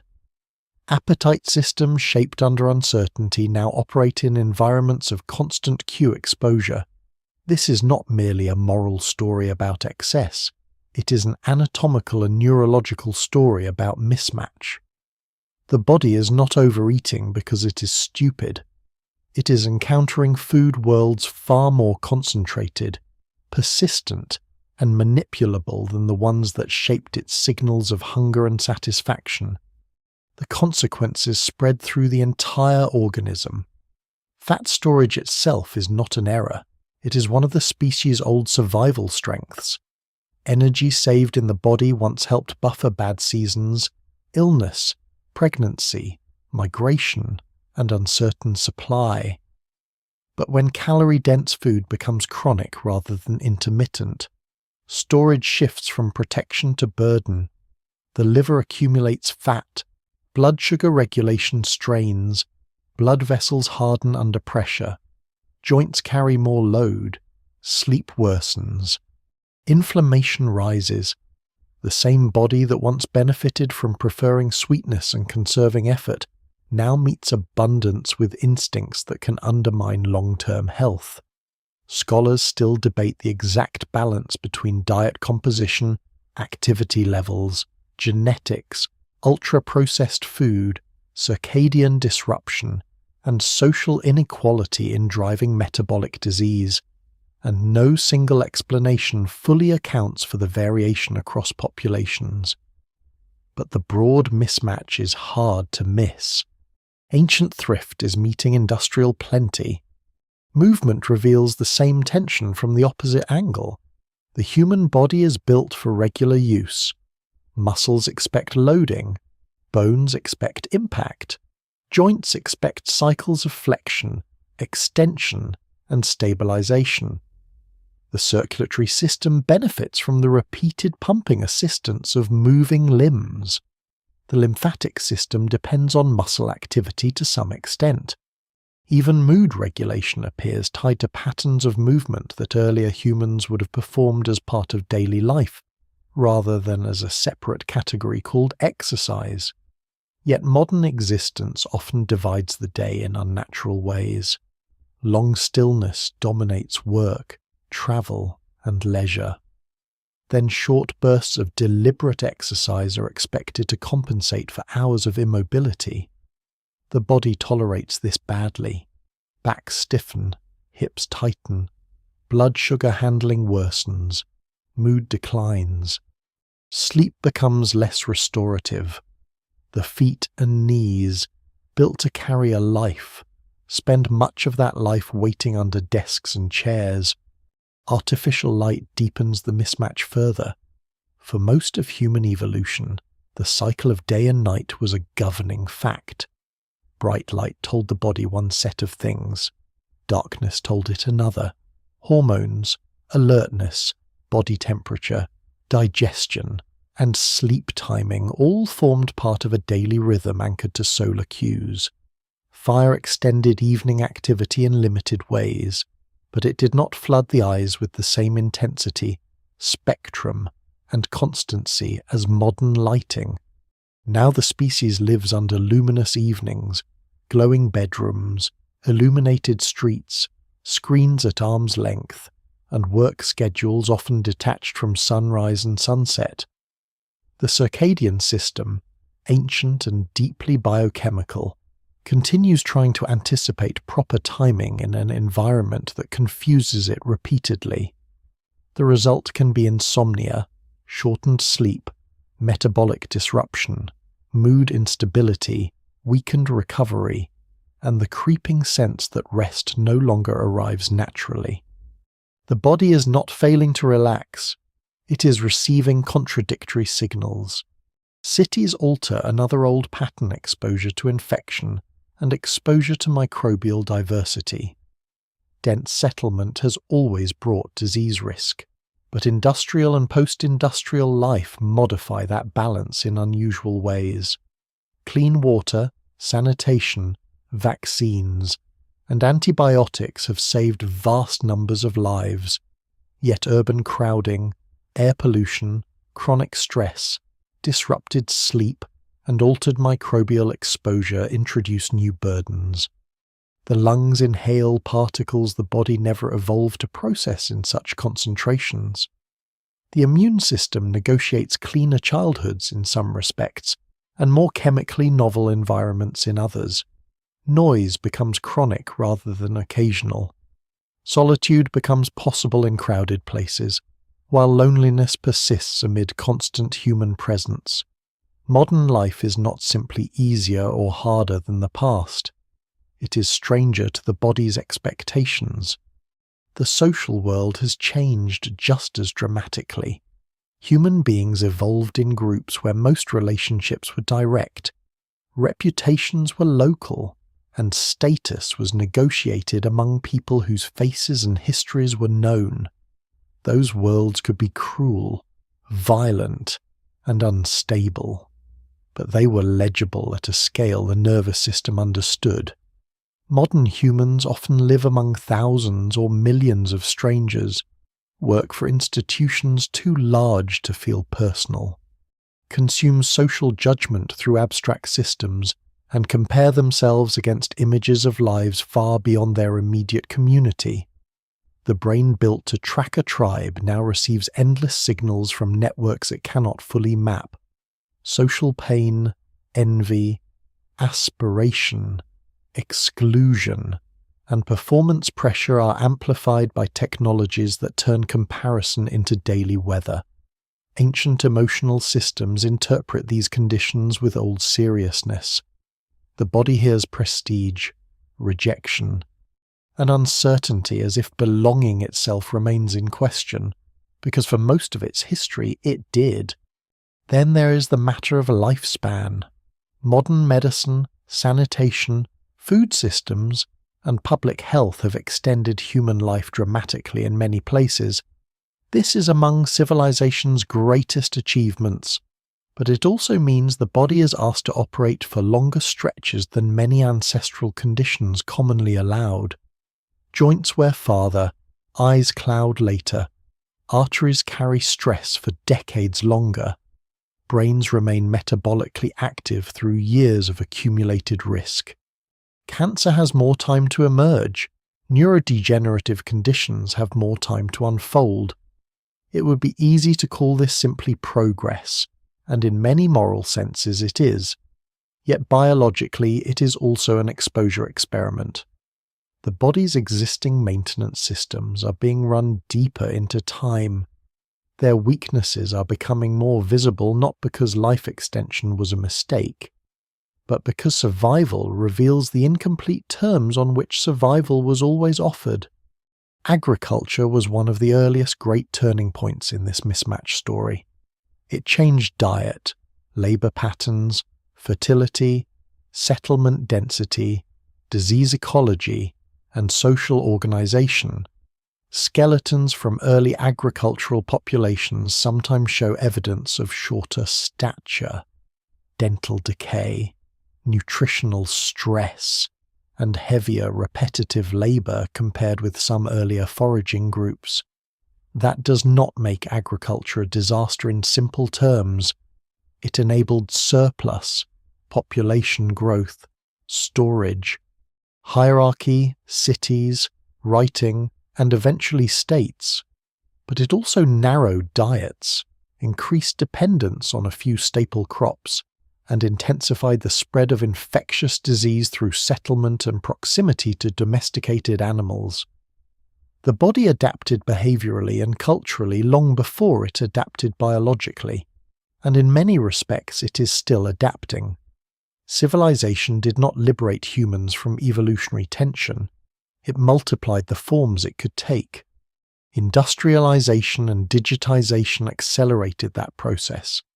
Food became softer, sweeter, more available, and more stable. Work became more specialized and often less physically varied. Climate control reduced some environmental strain while encouraging long indoor life detached from temperature and season. Transportation reduced daily walking. Screens concentrated vision at short distances and attention into narrow channels. Administrative life replaced some physical dangers with chronic psychological pressures of time, debt, competition, bureaucracy, and abstraction. The body's old strengths remain present, but they are recruited differently now. The hand manipulates keyboards instead of spear shafts. The eyes track text and icons instead of landscapes and prey trails. The spine bends over desks. The jaw clenches over deadlines rather than raw fibre. The reward system faces endless novelty on demand. This is not unnatural in the moralistic sense people sometimes mean. Humans are natural even when surrounded by their own machines, but it is evolutionarily novel, and novelty of this magnitude exposes old assumptions built into flesh. One of the more haunting features of modern life is that it often creates simultaneous abundance and deprivation. Calories are abundant while micronutrient balance may be poor. Social contact is abundant while genuine belonging is scarce. Information is abundant while comprehension and calm are depleted. Artificial comfort is abundant while restorative sleep is fragile. Entertainment is abundant while movement declines. Longevity is abundant while structural frailty remains. The body evolved to solve problems of scarcity, acute danger, and local coordination. It now faces problems of saturation, chronic stimulation, and diffuse uncertainty. That is a different kind of test, and many of the body's old tools are blunt against it. No single explanation fully accounts for modern disease burdens, because genes, poverty, inequality, pollution, stress, healthcare access, culture, and historical conditions all shape what mismatch becomes in real life. It would be false to speak as though there were one pure ancestral lifestyle to which humans could simply return and be well. Ancient lives were often brutal, infectious, precarious, and short. The record does not support romantic fantasies of perfect evolutionary harmony in the past, but it does support a more sober conclusion. Many common modern problems emerge where ancient biological expectations collide with industrial and post-industrial conditions. The body recognizes enough of the world to function, but not enough of it to feel fully at ease. This tension can be seen almost everywhere once noticed. A person lies awake under electric light, body tired but brain alert. Another eats beyond satiety because reward systems outrun fullness. A worker develops back pain from stillness rather than from carrying loads. A child breathes through the mouth in a heated indoor room, face developing under different mechanical pressures than those of earlier generations. An older adult survives into late decades only to face a cancer or dementia that earlier mortality patterns might have hidden. A teenager scrolls through social judgment at a scale no ancestral nervous system could prepare for. A city dweller breathes air laced with particles unknown to old lungs. None of these are isolated oddities. They are symptoms of a species whose biology moves slowly while its environments can change within a century. And still the body keeps improvising. Medicine patches the mismatch. Architecture softens weather. Eyeglasses correct vision. Dentistry makes room where the jaw does not. Obstetrics rescues childbirth.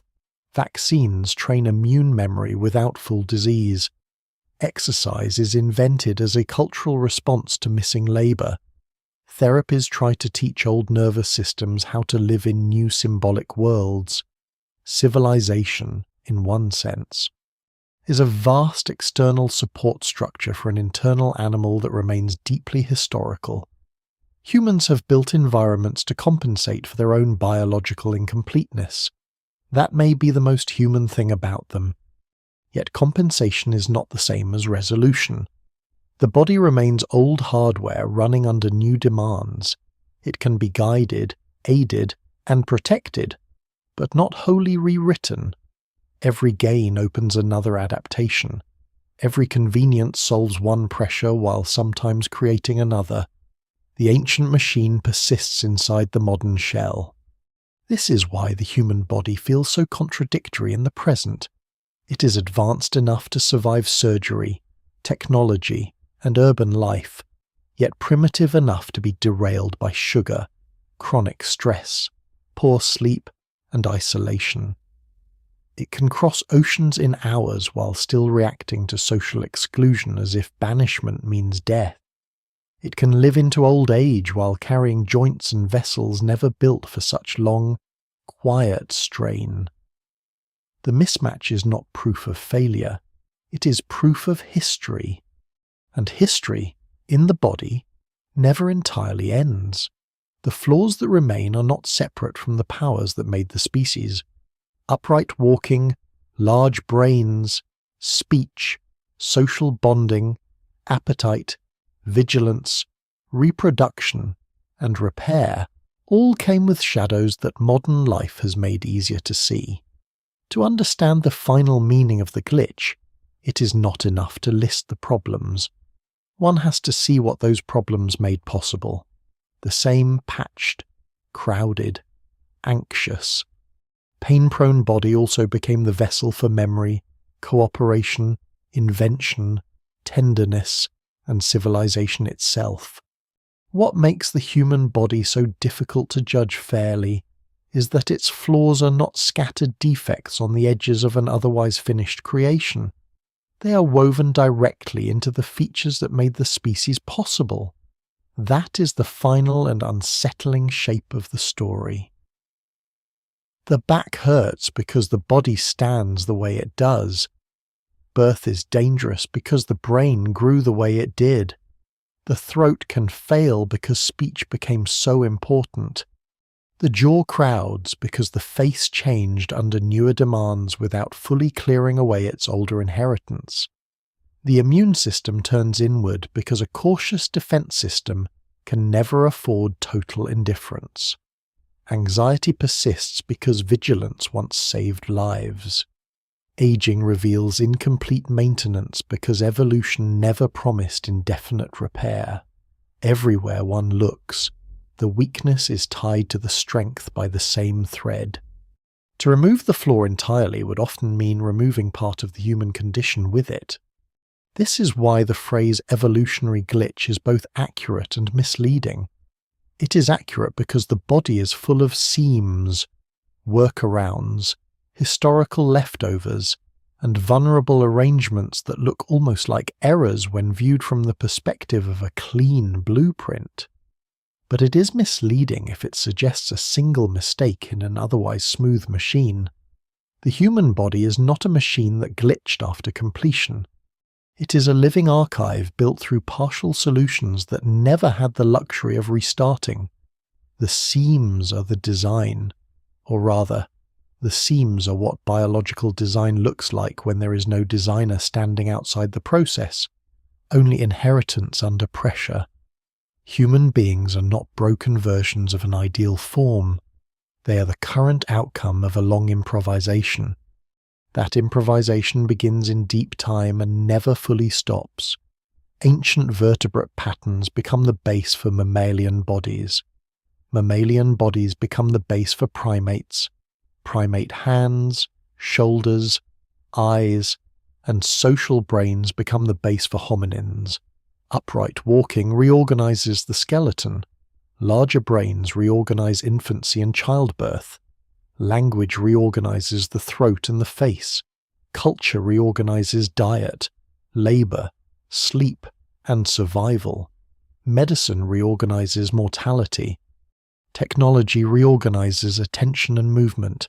At every stage, the body keeps the past while making room for the next demand. It rarely clears the ground. It builds upward, sideways, and inward, using old architecture for new purposes. That is why it feels both miraculous and unstable. It is a cathedral erected on older ruins that were never entirely removed. The species owes almost everything to that layering. The human hand is not just a hand. It is a primate limb refined into a tool for shaping worlds. The human foot is not just a foot. It is a rebuilt base for journeys long enough to redraw continents with migration. The human brain is not just an organ. It is an energy-hungry gamble that transformed helpless infancy into culture, memory, and instruction. The human voice is not just sound. It is breath passing through a risky corridor to become law, song, prayer, warning, and love. Even the nervous system, so often blamed for fear and suffering, is the source of urgency, attachment, caution, desire, and the emotional intensity from which art and moral life partly emerge. The body's glitches do not merely accompany humanity, they help generate it. This does not make the suffering less real. A person with chronic back pain does not need a philosophical lecture about evolutionary compromise. A parent losing sleep beside a newborn does not find immediate comfort in the deep history of brain expansion.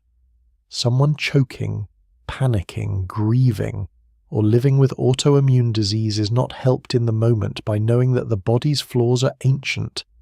The pain remains present. The risk remains intimate.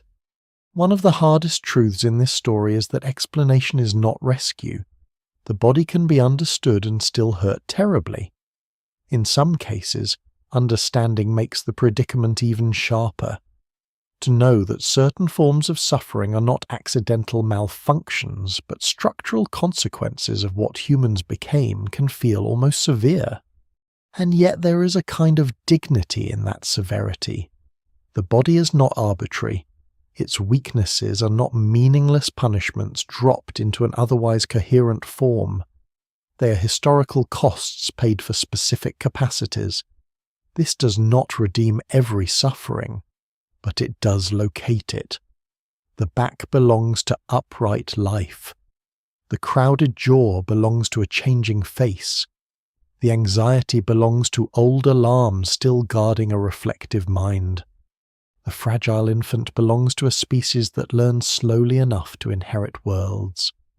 The aging body belongs to a system built for reproduction, care, and continuation, not eternal ease.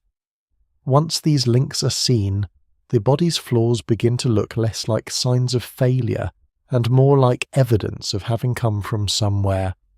That somewhere is not gentle. Evolution is wasteful, blind, and unsentimental. Most lineages disappear. Most experiments end. Most creatures that ever lived left no conscious witness to their own passing. Human beings did not escape that process. They are one of its results, carrying all the marks of what blind survival tends to produce: adequacy instead of elegance, resilience instead of symmetry, compensation instead of perfection. The body is not optimized, it is survivable. That may sound like faint praise until one remembers what survivability has made possible. Out of that patched arrangement came burial rituals, cave paintings, epics, surgery, astronomy, lullabies, laws, mathematics, monasteries, engines, and satellites. The compromised body became the carrier of impossible things. There is something almost paradoxical here. Human beings are the species capable of noticing their own incompleteness in extraordinary detail. They can image the spine, sequence the genome, reconstruct ancient pelvises, map neural pathways, replace joints, open the skull safely, and model cellular senescence. They can understand more of the body's history than any organism before them, yet they remain fully subject to that history. Knowing the recurrent laryngeal nerve takes a strange route does not reroute it. Knowing why anxiety exists does not dissolve it. Knowing the jaw is crowded by evolutionary and developmental forces does not guarantee easy breathing or painless teeth.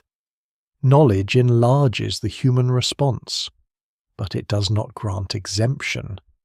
The species becomes wise enough to diagnose its own patchwork and still must live inside it. This may be why medicine and culture matter so much. Humans do not endure their bodies passively. They build external systems to compensate for internal compromises. Midwifery and obstetrics answer the difficult pelvis. Dentistry answers the crowded jaw. Glasses answer the imperfect eye. Speech therapy, airway management, orthopedics, psychiatry, nutrition, exercise, surgery, and public health all answer other parts of the same story. Civilization, in this sense, is partly a long attempt to negotiate with biology. The body could not become fully ideal, so humans made environments, tools, and institutions to help it along. They padded the floors, lit the night, cooked the food, filtered the water, straightened the teeth, replaced the hips, and taught the mind new ways to endure old alarms. The species did not transcend the glitch, it learned to work around it together. That togetherness may be one of the most important consequences of all. Because the body is vulnerable, humans become cooperative in ways that matter deeply. Helpless infancy requires care. Difficult birth requires assistance. Illness requires tending. Aging requires support. Injury requires adaptation. Even emotional life, with its old alarms and social dependencies, ties human beings into one another. The body's incompleteness may have helped produce the sociality that became one of humanity's greatest strengths. A fully self-sufficient organism would not need the same kind of bonds. Humans need them because the body alone is never quite enough. The glitch, then, is not only anatomical, it is relational, It pushes the species toward dependence, and dependence becomes civilization. Scholars still debate countless details inside this larger picture, the exact pressures shaping bipedalism, the timing of language anatomy, the relative roles of diet and development in facial change, the causes of autoimmune disease, the balance between pelvic constraints and metabolic limits in childbirth, the evolution of long lifespan, the origins of modern mental distress, all remain active fields of inquiry. The evidence remains incomplete in many places, and no single explanation fully accounts for every human imperfection. That uncertainty matters. It keeps the story honest. But uncertainty does not erase the pattern. It sharpens it. Across anatomy, physiology, development, and behavior, the same theme returns. Human beings are made of inherited tensions that were never entirely solved, only managed well enough to continue. And continue they did, across ice ages, droughts, migrations, epidemics, famines, wars, and transformations of landscape. The human body proved not perfect but durable. It kept passing its imperfect instructions forward. A spine prone to pain still carried children, tools, and memory. A pelvis under pressure still delivered generations. A throat vulnerable to choking still spoke names into history. A brain burdened by fear still imagined futures. An immune system prone to error still defended life far more often than it betrayed it. Aging bodies still taught, remembered, warned, and cared. The species survived not because its weaknesses were absent, but because they were survivable in combination with its strengths. The body's success lies not in being flaw-free but in remaining possible. That may be the most honest conclusion. The human body is not the polished endpoint of evolution. It is a temporary arrangement that worked, then worked again, then worked long enough for a creature inside it to ask why it worked so strangely at all. It is full of ancient bargains still being paid. It leaks its history through pain, fear, appetite, birth, sleep, decay, and tenderness. It embarrasses itself with bad plumbing, fragile joints, blind spots, and emotional overreaction.